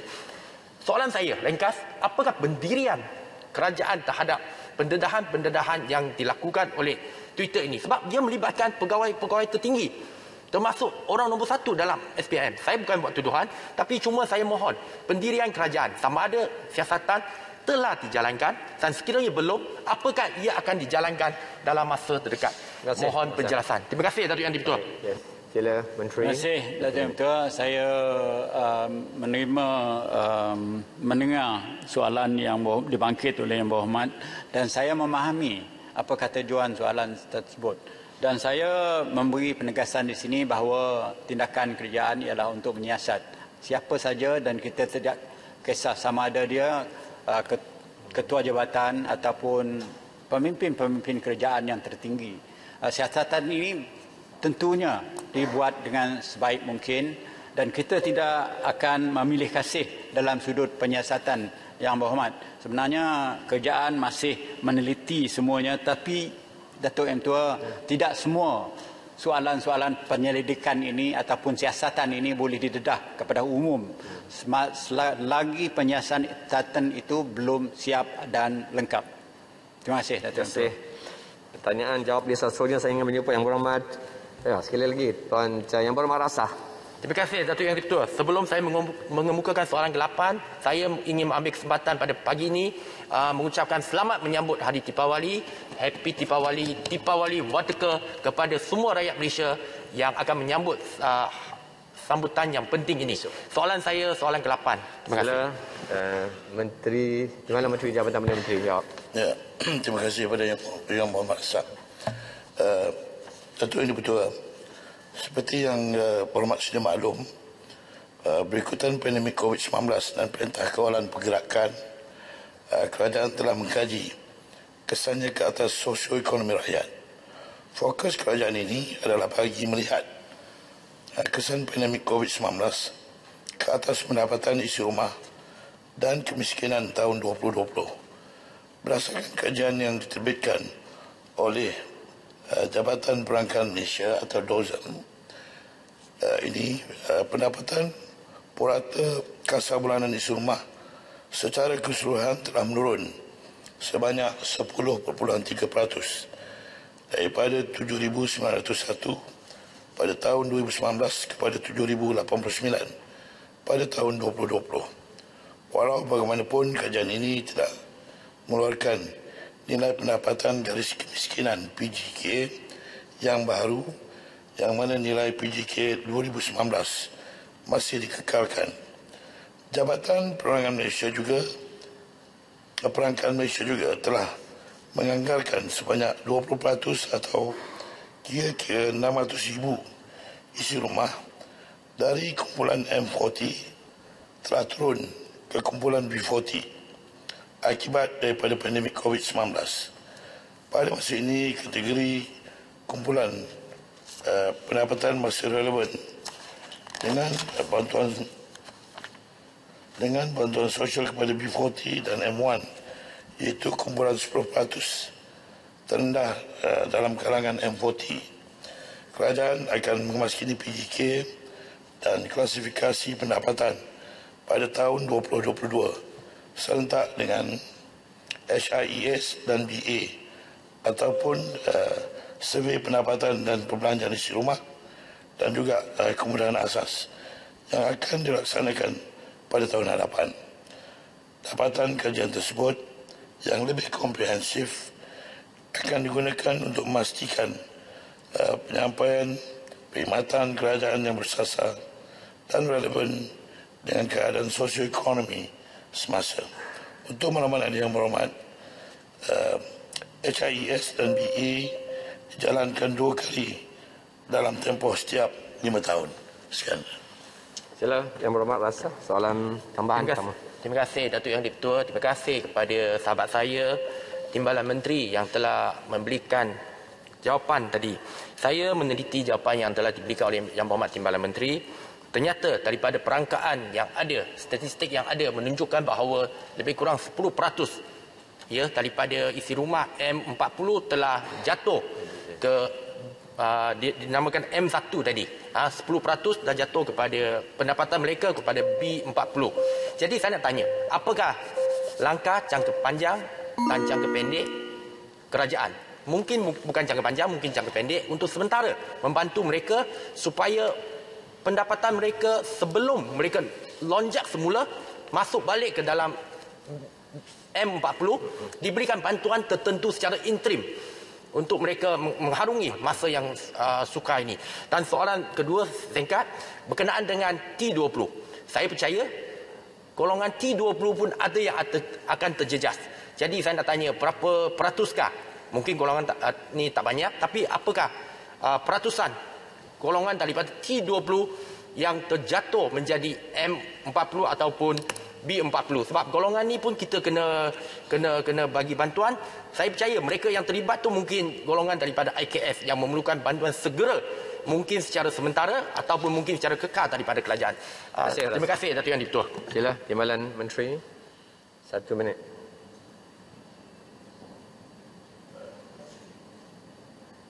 Terima kasih kepada sahabat saya Yang Berhormat Rasak di atas soalan tambahan. Untuk makluman Yang Berhormat, M1 seperti Yang Berhormat sebutkan tadi adalah terdiri daripada 10% daripada mereka yang dikategorikan dalam kumpulan M40, yang mana sasaran pendapatan bagi M1 adalah mereka yang mempunyai lingkungan pendapatan 4,850 ke 5,880. Jadi untuk bantuan, antara bantuan yang diberikan oleh kerajaan, kalau untuk bantuan yang terkini, bantuan keluarga Malaysia, hanya untuk mereka yang berpendapatan di bawah 5,000 yang layak menerima. Jadi dalam kategori M1 ini pula daripada 10% ini hanya 14% yang layak menerima bantuan kerajaan Malaysia, keluarga Malaysia. Selain pada itu ada bantuan M40 sekarang seperti pengeluaran akaun KWSP, bantuan prihatin rakyat dan juga bantuan pelepasan cukai, termasuklah insentif bagi bajet 2022. Bentuk bantuan boleh dilihat melalui pelepasan cukai individu, pengurangan kadar caruman minimum KWSP dan pelepasan khas cukai pendapatan individu bagi perbelanjaan pelancongan domestik dan juga pelepasan cukai pendapatan individu sehingga RM2,500 turut diberikan ke atas kos pembelian dan pemasangan sewaan dan sewa beri kemudahan, bayaran jualan langganan, kemudahan pengecualian EV. Juga untuk T20 yang ini saya berikan jawapan bertulis kepada Yang Berhormat. Jawapan bertulis. Ya, insyaAllah. Soalan tambahan kedua, saya jemput Yang Berhormat Tumpat. Terima kasih Tuan Yang Dipertua.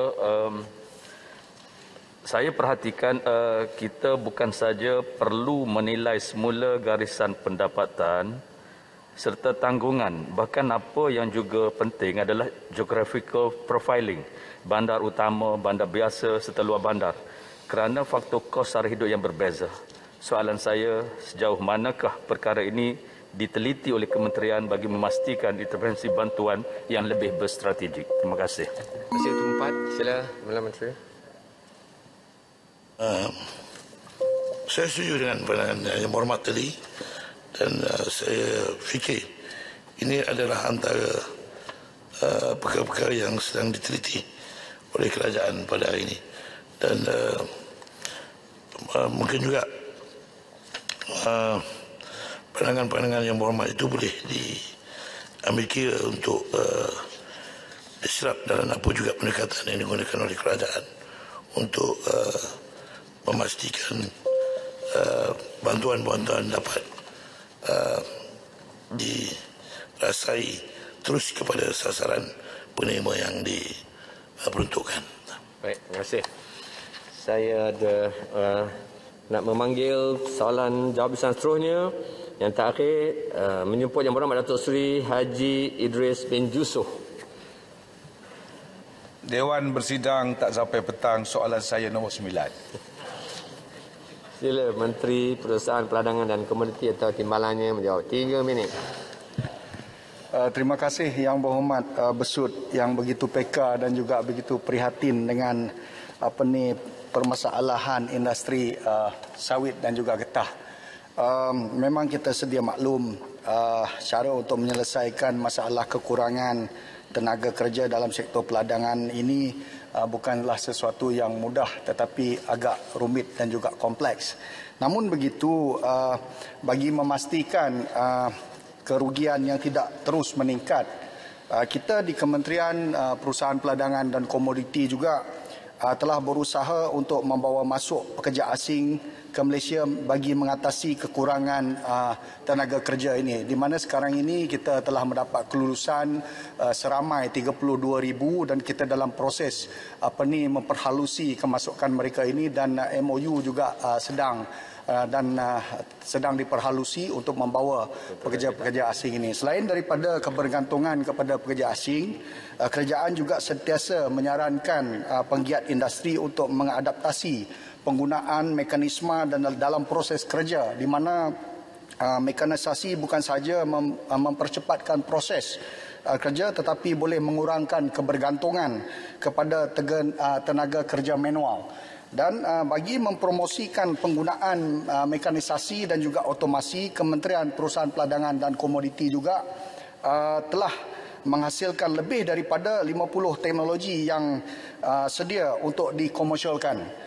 Dan produk R&D ini merangkumi di lapangan termasuk bagi perkebun kecil sawit bagi memastikan hasil produk R&D disampaikan kepada penggiat industri dan juga promosi dilakukan di media massa dan dari semasa ke semasa dan juga mereka harus mengadaptasi teknologi hasil R&D ini untuk diguna pakai di peringkat peladangan mereka. Dan kita juga melihat banyak penyediaan insentif bagi menggalakkan penggunaan mekanisasi dan juga kita menggiatkan aktiviti R&D di sektor agri-komoditi di mana antara yang telah diguna pakai secara komersial adalah mesin bermotor penuai buah sawit ataupun dikenali sebagai cantas. Dan dengan adanya mesin cantas ini bukan saja ia mampu mempercepatkan proses penuaian, malah dapat mengurangkan tenaga kerja sehingga 30%. Manakala di peringkat industri getah, kita juga telah membangunkan mesin mengisi tanah polybag ataupun sofil yang berupaya menghasilkan media tanaman sehingga 2,000 polybag setiap 8 jam. Dan ini sedikit sebanyak telah mengurangkan tenaga kerja dan banyak lagi aktiviti yang kita lakukan seperti mempergiatkan aktiviti pengkomersialan seperti melalui pengkomersialan MPOB juga membangunkan alat mengangkat buah tandan yang dipasang pada mini traktor yang dikenali sebagai The Grabber, Beluga dan juga Renault. Dan banyak lagi inovasi-inovasi yang kita ketengahkan untuk mengurangkan kepenggunaan tenaga kerja. Sekian, terima kasih. Terima kasih, Menteri. Sila Besut. Terima kasih Kementerian kerana penggunaan mekanisasi ini akan meningkatkan hasil dan juga mengurangkan pengambilan tenaga buruh asing yang merugikan industri lebih berbilion ringgit. Sebagaimana dikatakan juga digalakkan oleh rancangan Malaysia ke-12. Soalan saya ialah, dalam masa terdekat, apakah mekanisme terbaik kementerian untuk mengatasi isu kekurangan tenaga kerja dalam sektor peladangan? Terima kasih. Terima kasih, Besut. Sila, Menteri. Terima kasih sekali lagi YB Yang Berhormat Besut. Seperti mana yang saya katakan tadi, untuk kita mengambil shortcut untuk menyelesaikan masalah ini daripada peladang-peladang dan pekebun-pekebun kecil dengan kerugian berbilion ringgit, dan kita memang faham di dalam industri sawit ini disebabkan tidak ada penuaian yang daripada pekerja-pekerja asing, kita telah kerugian dalam lingkungan 20 ke 30%. Jadi itu adalah satu jumlah yang amat besar kerana industri sawit ini memberi sumbangan yang begitu besar kepada negara kita. Jadi antara cara yang kita guna untuk dengan secepat mungkin untuk mengurangkan masalah ini, kita seperti mana yang saya sebut tadi, kita membawa pekerja asing, iaitu 32 ribu pekerja asing. Dan selain daripada itu, kita juga ada pekerja asing yang kita menukar sektor mereka. Sebagai contoh, apabila mereka ini bekerja di sektor binaan dan mereka ini tidak dapat bekerja,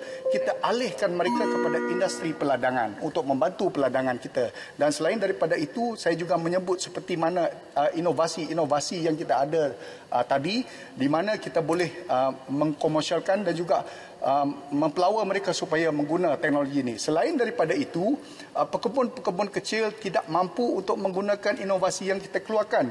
Jadi di sinilah kita di peringkat kementerian membuat kajian dan melihat macam mana kita boleh menyusun pekebun-pekebun kecil ini supaya, sebagai contoh, mungkin kita boleh tubuhkan koperasi, dan koperasi ini akan membelikan mekanisme-mekanisme alat yang diguna pakai untuk memudahkan mereka.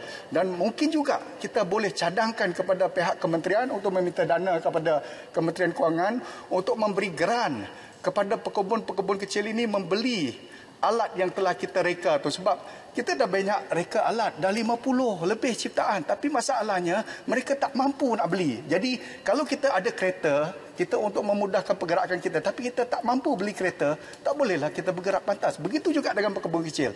Itu masalah yang kita perlu tangani. Terima kasih. Baik. Boleh speaker satu soalan tambahan yang kedua, saya menjemput Hang Tuah Jaya. Terima kasih, Tuan Speaker. Timbalan Menteri dalam jawapannya tadi menegaskan tentang inovasi, mekanisasi dan semua perkara-perkara yang membabitkan teknologi lah. Saya ingin tanya Timbalan Menteri berkaitan tentang pengumuman Menteri Kementerian Perusahaan Peladangan dan Komoditi baru-baru ini yang mengumumkan bahawa 32,000 pekerja asing akan dibawa masuk untuk sektor peladangan sawit. Saya ingin tanyakan, apakah yang dimaksudkan dengan prosedur operasi standard yang ketat ini? Apakah hanya ada one off 32,000, dan apakah ini hanya sekadar sawit tetapi dikembangkan kepada peladangan yang lain, iaitu getah dan sebagainya. Terima kasih. Terima kasih Tuan Jaya. Sila Timbalan Menteri 1 minit.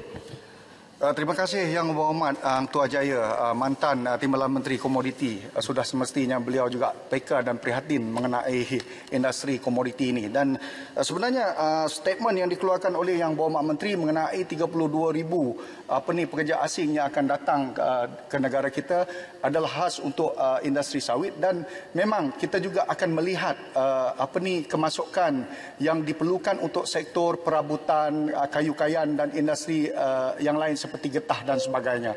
Dan setakat ini kita memang melihat bahawa kemasukan mereka ini akan membantu industri, dan mengenai SOP yang perlu diperketatkan tadi, sebenarnya banyak antaranya adalah kemasukan mereka itu hendaklah mengikut prosedur-prosedur tertentu, seperti kena ada saringan, dan pembayaran kos untuk mereka melakukan saringan itu hendaklah dibayar oleh majikan-majikan mereka sendiri. Dan selain daripada itu, kita juga melihat kebajikan mereka melalui Central Labour Quarters ataupun Temporary Labour Quarters yang kita perlu perhalusi supaya kedudukan penginapan mereka ini lebih terjaga, supaya kita tidak boleh dituduh oleh negara luar bahawa kita ini melaksanakan buruh paksa di dalam industri sawit kita.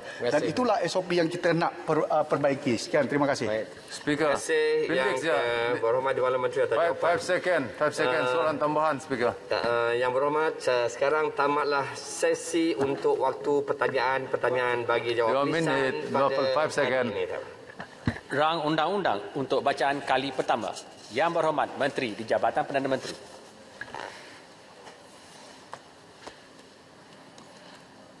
Terima kasih Datuk Yang Tua. Bismillahirrahmanirrahim. Datuk Yang Tua, saya mohon mengemukakan rang undang-undang Perlembagaan Pindaan 2021. Rang undang-undang bernama suatu akta untuk meminda Perlembagaan Persekutuan. Bacaan kali yang kedua bila? Bacaan kali yang kedua pada sesi ini juga, Datuk Yang Tua. Baiklah.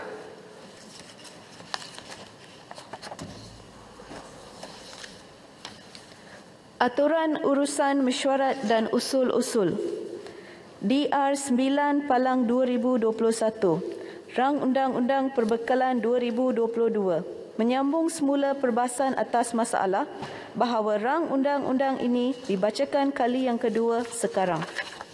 Yang Berhormat, saya ada senarai seramai 12 pembahas. Yang Berhormat Kota Kinabalu, Yang Berhormat Pasir Salak, Yang Berhormat Kota Raja, Yang Berhormat Kuala Kerai, Jerlun, Kuala Langat, Sempang Renggam, Tumpat, Bukit Bendera, Julau, Kanga dan Labuan.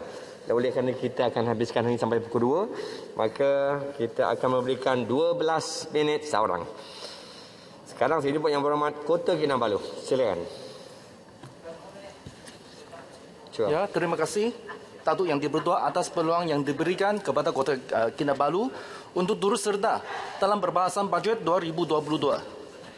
Sebagai mukadimah, saya ingin menyatakan bahawa beberapa perkara yang telah dibentangkan dalam bajet 2022 oleh kerajaan di bawah tema Keluarga Malaysia Makmur Sejahtera sebenarnya adalah sambungan atau penerapan cadangan ataupun inisiatif yang dimulakan oleh Pakatan Harapan.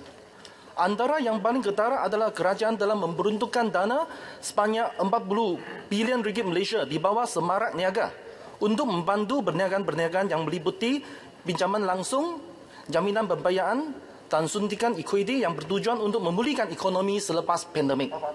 Selain itu, Menteri Kewangan juga telah mengumumkan inisiatif baru Jamin Kerja yang diperuntukkan 4.8 bilion ringgit Malaysia untuk menyediakan insentif sehingga subsidi 30% jumlah gaji bagi pengambilan bekerja daripada kalangan penganggur dan wanita. Ini adalah sambungan semula program Malaysians at Work oleh Pakatan Harapan terdahulu. Dan menurut Menteri Sumber Manusia, kadar pengangguran rakyat Malaysia pada suku kedua tahun ini adalah 4.8%. Manakala wilayah persekutuan Labuan dan Sabah mencatat kadar pengangguran yang paling tinggi, lebih 8%, iaitu masing-masing pada kadar 8.8% dan 8.7%. Ini bermaksud daripada 100 orang yang tenaga buruh di Labuan dan Sabah, 9 orang daripadanya adalah penganggur. Dan di sini soalannya, bagaimanakah inisiatif baru jamin kerja ini dapat membantu penganggur-penganggur di Sabah? Apakah program dan rancangan yang kerajaan yang spesifik untuk mengatasi masalah pengangguran yang tinggi di Sabah dan Labuan dengan pembangunan industri yang bersifat labor intensif? Sila Menteri untuk berikan penerangan. Datuk Yang di-Pertua, bukan semua cadangan Pakatan Harapan diterima oleh kerajaan. Perkara yang penting tetapi ditolak mentah-mentah oleh kerajaan sekarang adalah semakan semula dan peningkatan geran khas kepada Sabah di bawah perkara 112 di Perlembagaan Persekutuan. Kerajaan PH telah memulakannya semasa bajet 2020 daripada 26.7 juta ringgit Malaysia kepada 53.4 juta ringgit Malaysia pada tahun 2020 dan diunjurkan bahawa dalam tempoh 5 tahun kemudian geran khas tersebut akan berganda. Namun usaha ini tidak diteruskan dan tidak dilaksanakan selepas pertukaran kerajaan. Dan sebagai peringatan kepada kerajaan sekarang dan generasi sekarang, saya ingin memetik handset ucapan bajet Menteri Kewangan Dun Tan Siew Sin pada bajet yang pertama selepas pembentukan Malaysia pada tahun 1963. Dengan izin, I should first mention that as a result of the Malaysia Agreement, the constitutional arrangements for the sharing of revenue and expenditure between the central government and the states are different in each case. In order to provide a growth element in state revenue, Sabah is also to receive each year a grant equal to 40% of any increase in federal revenue derived from Sabah. The sum payable would be calculated on the basis of actual revenue received in each year. Inilah yang janji dan dilaksanakan oleh Kerajaan Alliance pada tahun 1963. Mengapakah kerajaan sekarang ini kekal kepada jumlah pembayaran geran khas kepada Sabah sebanyak 26.7 juta ringgit Malaysia sejak pemerintahan Barisan Nasional dan bukan berdasarkan anggaran hasil bersih 40% daripada Sabah? Saya menyuruh selaras dengan aspirasi Bintang Perlembagaan yang telah dibawa bacaan kali pertama pada pagi ini untuk ini akta RUU Bintang Perlembagaan 2022 dengan bintang artikel 1/2 dan artikel 160. Saya rasa sila buat bintang terhadap bayaran geran khas kepada Sabah dalam bajet tahun depan ini juga. Dan seterusnya, saya ingin membangkitkan suara-suara daripada pengusaha-pengusaha latang kelapa sawit daripada Sabah dan Sarawak berkenaan dengan kadar levy keuntungan luar biasa atau durian runtuh yang digandakan daripada 1.5% kepada 3%. Pengusaha-pengusaha latang kelapa sawit Sabah dan Sarawak tersebut menyatakan bahawa levy 3% tersebut adalah sangat-sangat membebankan sebab mereka juga perlu membayar cukai jualan minyak sawit mentah CPO negeri masing-masing sebanyak 5% di Sarawak dan 7.5% di Sabah. Selepas ambang ataupun threshold RM1,500 setiap tan. Dia ada negeri lain di Malaysia yang ada cukai ini. Sementara kerajaan juga telah mencadangkan untuk menaikkan harga ambang bagi levy untung durian runtuh untuk Sabah dan Sarawak kepada RM3,500 daripada RM3,000 Malaysia. Nilai ambang ini tidak mencukupi. Kos pengeluaran di Sabah dan Sarawak adalah kira-kira 5% kepada 20% lebih tinggi daripada di Semenanjung Malaysia. Disebabkan kos pengangkutan, bahan input dan buruh yang lebih tinggi. Oleh yang demikian, threshold tersebut haruslah ditetapkan pada RM4,000 Malaysia setiap tan. Semakan terakhir threshold levy keuntungan durian runtuh ini telah dilakukan pada tahun 2009. Kira-kira 12 tahun yang terdahulu. Dalam 12 tahun ini, gaji bahan dan telah meningkat 80% hingga 100% untuk barangan keperluan tertentu seperti baja, bahan kimia bersama-sama dengan buruh. Ini seterusnya meningkatkan kos pengeluaran produk. Banyak syarikat berdatangan di Sabah dan Sarawak masih bergelut dengan pinjaman bank mereka. Selain itu, industri latang kelapa sawit Sabah dan Sarawak telah kekurangan buruh kerana bekerja asing tak dapat diambil kerana penutupan sempatan antarabangsa semasa penularan COVID-19 itu. Akibat daripada kekurangan itu, dianggarkan kerugian 5 bilion ringgit Malaysia kepada industri tersebut di Sabah dan Sarawak. Saya membantah kenaikan kadar levy ke 3%. Kadar levy durian runtuh Sabah dan Sarawak harus dikekalkan pada 1.5% dan selain itu, kerajaan harus menaikkan harga threshold untuk levy keuntungan durian runtuh untuk penanaman kelapa sawit Sabah dan Sarawak kepada RM4,000 Malaysia. Datuk Yang di-Pertua, Menteri juga mendakwa bahawa cukai makmur dan levy keuntungan luar biasa adalah berupaya untuk membantu membiayai kos kesihatan negara yang tertinggi dalam meneruskan usaha menangani pandemik COVID-19. Kalau betul cukai makmur diperlukan untuk membantu biayai kos kesihatan negara, jangan lupa Sabah perlukan lebih banyak kemudahan berubatan. Sebagai contoh, di Sabah, kami tiada walaupun satu fasiliti imbasan PET-CT, positron emission tomography, computer tomography, di mana-mana hospital di Sabah untuk pengesanan awal kanser oleh pakar onkologi. Ramai rakyat Sabah terpaksa pergi ke tempat lain seperti Kuala Lumpur, Singapura untuk diagnosis kanser.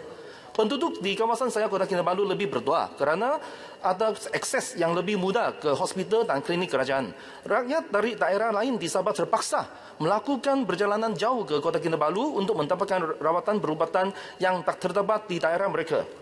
Dan nisbah antara penduduk dengan bakar seperti bakar berbidanan dan sakit buan, bakar bedah, bakar bius dan lain-lain semakin membesar. Dengan bertambahan penduduk dan lebih banyak jawatan seperti itu perlu diwujudkan di Sabah, terutamanya di kemudahan kesihatan kerajaan di kawasan-kawasan luar bandar. Bagi seluruh Sabah, hanya satu hospital yang ada perkhidmatan angiogram dan angioplasti. Hospital Queen Elizabeth II di Kota Kinabalu. Mana-mana bersakit yang mengalami serangan sakit jantung di Tawau atau Sandakan perlu menunggu sehingga keadaan mereka stabil dan baru boleh pergi ke Kota Kinabalu untuk mendapatkan pembetahan angioplasti. Pihak KKM tak dapat memintakan pakar kardiologi intervensi ke Tawau kerana tiada cath lab di sana. Sudah tibanya masa kerajaan meletakkan fasiliti-fasiliti ini di bandar-bandar utama seperti di Sandakan dan Tawau. Dan seterusnya, bajet 2022 telah memperuntukkan 1.6 bilion melalui 7 inisiatif utama untuk membantu sektor pelancongan yang terjejas akibat pandemik sejak Mac 2020. Namun inisiatif yang diumumkan dilihat tidak mencukupi untuk memulihkan dan merangsang pelancongan domestik. Ini bukan yang saya katakan. Cuma ini demikianlah pendapat atau pandangan Persatuan Ejen-Ejen Pelancongan dan Pengembaraan Malaysia MATA. Yang MATA ini dia mencadangkan pelepasan cukai individu sebanyak RM1,000 Malaysia bagi pelancongan domestik yang dilanjutkan ke tahun depan tidak mewujudkan impak yang ketara. Dan mereka meminta pelepasan cukai individu untuk yang lebih tinggi, iaitu RM8,000 Malaysia. Tambahan pula dia ada juga insentif cukai untuk syarikat tempatan untuk melaksanakan insentif perjalanan atau cuti untuk kaki tangan mereka di dalam negara supaya pelancongan domestik ditingkatkan. Dan untuk penjana tourism financing dan BPMP, Rehabilitation Scheme, mesti ada fleksibiliti dalam terma dan syarat untuk permohonan dana dan kadar faedah nominal mesti ditawarkan untuk membolehkan perusahaan kecil dan sederhana PKS pelancongan yang tertekan dapat akses kepada dana tersebut. Dan Persatuan Kampung Stay dan Homestay Malaysia MKHA juga berharap syarat kelayakan permohonan geran badanan bagi tujuan pembaikan dilonggarkan dan lebih fleksibel buat pemilik inap desa.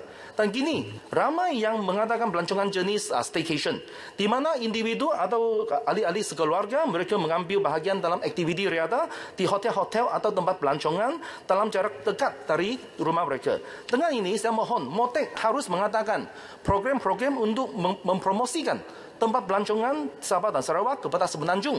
Ini kerana melancong ke Sabah dan Sarawak seolah-olah melancong ke luar negara, macam pergi overseas lah yang semasa melawat ke Sabah dan Sarawak. Dan Datuk Yang di-Pertua, yang isu yang seterusnya ini adalah isu penangguhan pengambil alihan semula Sabah Electricity Sdn Bhd SSP dari TNB ke Kerajaan Sabah. Dan SSP ini Kerajaan Pakatan Harapan dan Warisan Terdahulu telah sangat hampir untuk memeterai perjanjian pengambil alihan SSP pada Februari 2020 sebelum langkah Sheraton. Untuk bukan sekadar pengambil alihan SSP dan juga subsidi berbilion-bilion, tapi kuasa kawal selia juga dikembalikan kepada Sabah, termasuk membentuk Suruhanjaya Tenaga untuk Sabah. Dan soalan saya, kenapa usaha pengambilan SSP ini dan kuasa selian tenaga ke Sabah tidak diteruskan? Dan selain itu, saya juga ingin membangkitkan isu TSGP, Trans-Sabah Gas Pipeline. Ini yang memakan RM4 bilion Malaysia untuk menyambung bekalan gas dari terminal gas Gimana mekanis kesandakan dan tawau. Lebih 3.5 bilion ringgit telah dibayar, 88% daripada jumlah nilai projek tersebut kepada pemaju projek, walaupun projek itu cuma siap 11.4% dan ini tanpa diaudit. Dan kerajaan yang sekarang ni telah menghidupkan semula projek TSGP ini. Saya nak menggesa Menteri Kewangan untuk menjelaskan apakah rasional untuk menghidupkan semula TSGP untuk di Sabah, kerana kita ada cara-cara lain untuk meningkatkan bekalan elektrik di Sabah juga. Dan sebagai rumusan, slogan keluarga Malaysia ini tiada guna sekiranya sektor belakangan terasa dimangsakan. Sektor pelancongan terasa terpinggir, penganggur terasa tercicir. Dan rakyat Sabah tidak diberikan kenaikan grant khas yang diperuntukkan dalam perlembagaan Malaysia. Dan saya berharap Menteri Kewangan boleh membuat pintahan kepada cadangan-cadangan yang saya bangkitkan di teks yang saya tadi itu. Dan selamat menyambut Deepawali. Sekian, terima kasih. Terima kasih Yang Berhormat Kota Kinabalu. Seterusnya saya jumpa Yang Berhormat Pasir Salak. 12 minit. Bismillahirrahmanirrahim. Assalamualaikum warahmatullahi wabarakatuh. Selamat pagi. Salam sejahtera kepada semua.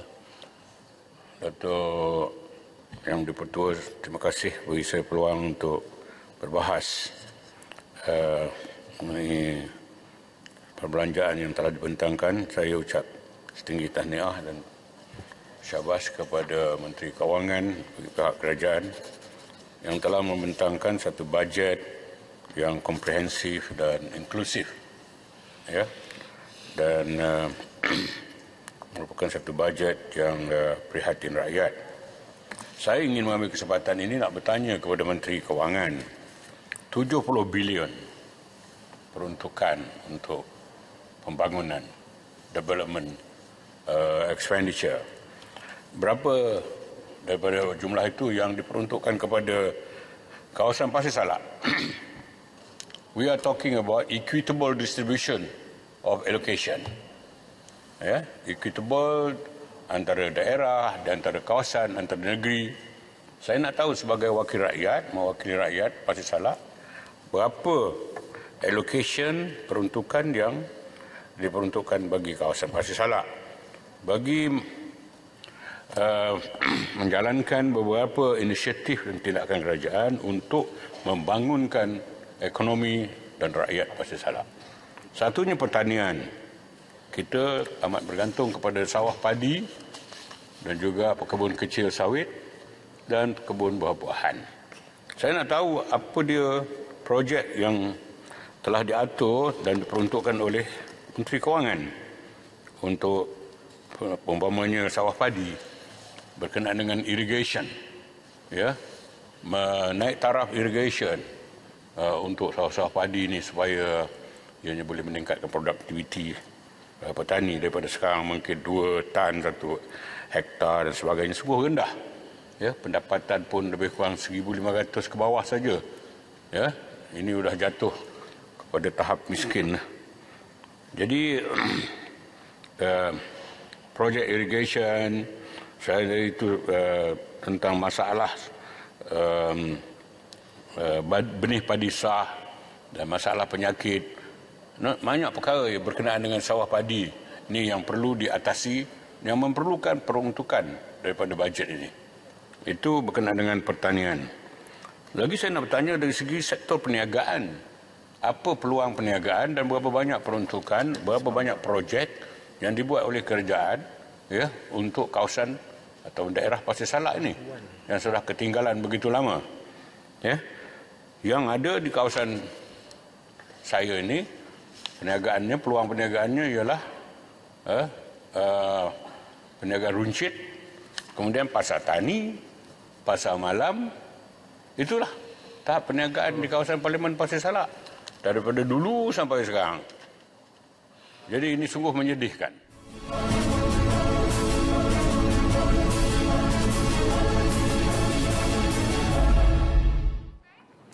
Saudara bersua kembali langsung dari Parlimen bersama saya Andy Reza Rohadian. Bagi anda yang baru saja bersama dengan kami, sebentar tadi sedang berlangsung sesi perbahasan Rang Undang-Undang Perbekalan 2022 atau Bajet 2022. Anda boleh terus mengikuti siaran langsung kami bawakan menerusi laman web RTM Klik dan klik pautan RTM Parlimen di sana. Baik, terdahulu sebelum saja sesi Rang Undang-Undang Perbekalan 2022 perbahasan tadi bermula, telah pun berlangsung sesi mengemukakan Rang Undang-Undang Perlembagaan Pindaan 2021 untuk bacaan kali pertama. Dan sebelum itu, saudara, seperti biasa berlangsung sesi pertanyaan-pertanyaan bagi jawab lisan. Sebanyak 9 soalan telah pun dijawab oleh Menteri dan juga Timbalan Menteri yang berkaitan. Antara yang dimaklumkan hari ini, Malaysia sentiasa mencari jalan bagi meningkatkan kadar penempatan semula pelarian Rohingya di negara ketiga. Ia termasuk menggesa Pesuruhjaya Tinggi Pertubuhan Bangsa-Bangsa Bersatu untuk Pelarian atau UNHCR untuk mempercepat proses penempatan semula pemegang kad UNHCR ke negara ketiga. Timbalan Menteri Luar Datuk Kamarudin Jaafar berkata, sejak 18 tahun lalu, Malaysia hanya mampu menghantar seramai 8,312 pelarian Rohingya ke 10 negara ketiga, antaranya Australia, Kanada dan juga Jepun. Negara yang menerima pelarian terbesar berjumlah 7,000 orang adalah Amerika Syarikat. Baik, Dewan hari ini turut dimaklumkan bahawa Suruhanjaya Pilihan Raya SPR akan menyediakan kemah khas untuk saringan kesihatan bagi pengundi yang dilihat mempunyai gejala COVID-19 pada pilihan raya negeri Melaka nanti. Menteri di Jabatan Perdana Menteri, Parlimen dan Undang-Undang, Datuk Seri Dr. Wan Junaidi Tuanku Jaafar memaklumkan ia bagi memastikan tidak berlaku penularan wabak sepanjang proses pengundian berlangsung. Baik, ahli Parlimen hari ini turut dimaklumkan sehingga September lalu kemajuan pembinaan lebuh raya Lembah Kelang Timur atau EKVE mencapai kadar 94.48% dan ia dijangka dibuka kepada pengguna pada penghujung 2022. Timbalan Menteri Kerja Raya Dato' Arthur Joseph Kurut berkata kontraktor sedang giat melaksanakan kerja-kerja di tapak pembinaan bagi memastikan EKVE dapat disiapkan mengikut jadual ditetapkan, antaranya adalah pembinaan struktur dan jabatan, perparitan, cerun dan juga turapan. Beliau turut memaklumkan bahawa kementeriannya akan terus bekerjasama dengan Kerajaan Negeri Selangor dan juga agensi berkaitan untuk mengurangkan impak pembinaan EKVE khususnya kepada penduduk dan alam sekitar di sepanjang jajaran pembinaan EKVE. Dan antara yang turut dimaklumkan adalah Unit Peneraju Agenda Bumi Putera atau Teraju merancang pelbagai inisiatif dan intervensi strategik bagi memastikan penyertaan syarikat Bumi Putera dalam pembangunan rangkaian 5G sebanyak 60% seperti yang diumumkan oleh Digital Nasional Berhad DNB tercapai. Baik, saudara, selesai saja sesi perbahasan Rang Undang-Undang Perbekalan 2022 nanti Dewan akan ditangguhkan pada pukul 2 petang hari ini, lebih awal daripada kelaziman kerana esok akan menyambut cuti umum perayaan Deepavali dan kemudian Dewan akan bersidang semula pada hari Isnin minggu hadapan pada pukul 10 pagi. Kami akan bawakan kepada anda rangkuman sesi pertanyaan-pertanyaan bagi jawab lisan dan juga sesi perbahasan Rang Undang-Undang Perbekalan 2022 selengkapnya menerusi berita Parlimen yang akan kami siarkan pada pukul 10.30 malam nanti. Baik, pukul 1 tengah hari nanti, rakan setugas Farhana Azwani Ismail akan berkongsi kepada anda lebih banyak intipati sesi pertanyaan-pertanyaan bagi sidang Dewan Rakyat hari ini. Ikuti laporan penuh dari Parlimen untuk Dewan Rakyat dan Dewan Negara menerusi laman web RTM Klik dan klik RTM Parlimen. Kami akan bawakan kepada anda intipati penuh dari Parlimen. Baik, saya Andy Reza Rohadian. Kita jumpa lagi. Salam hormat. Assalamualaikum.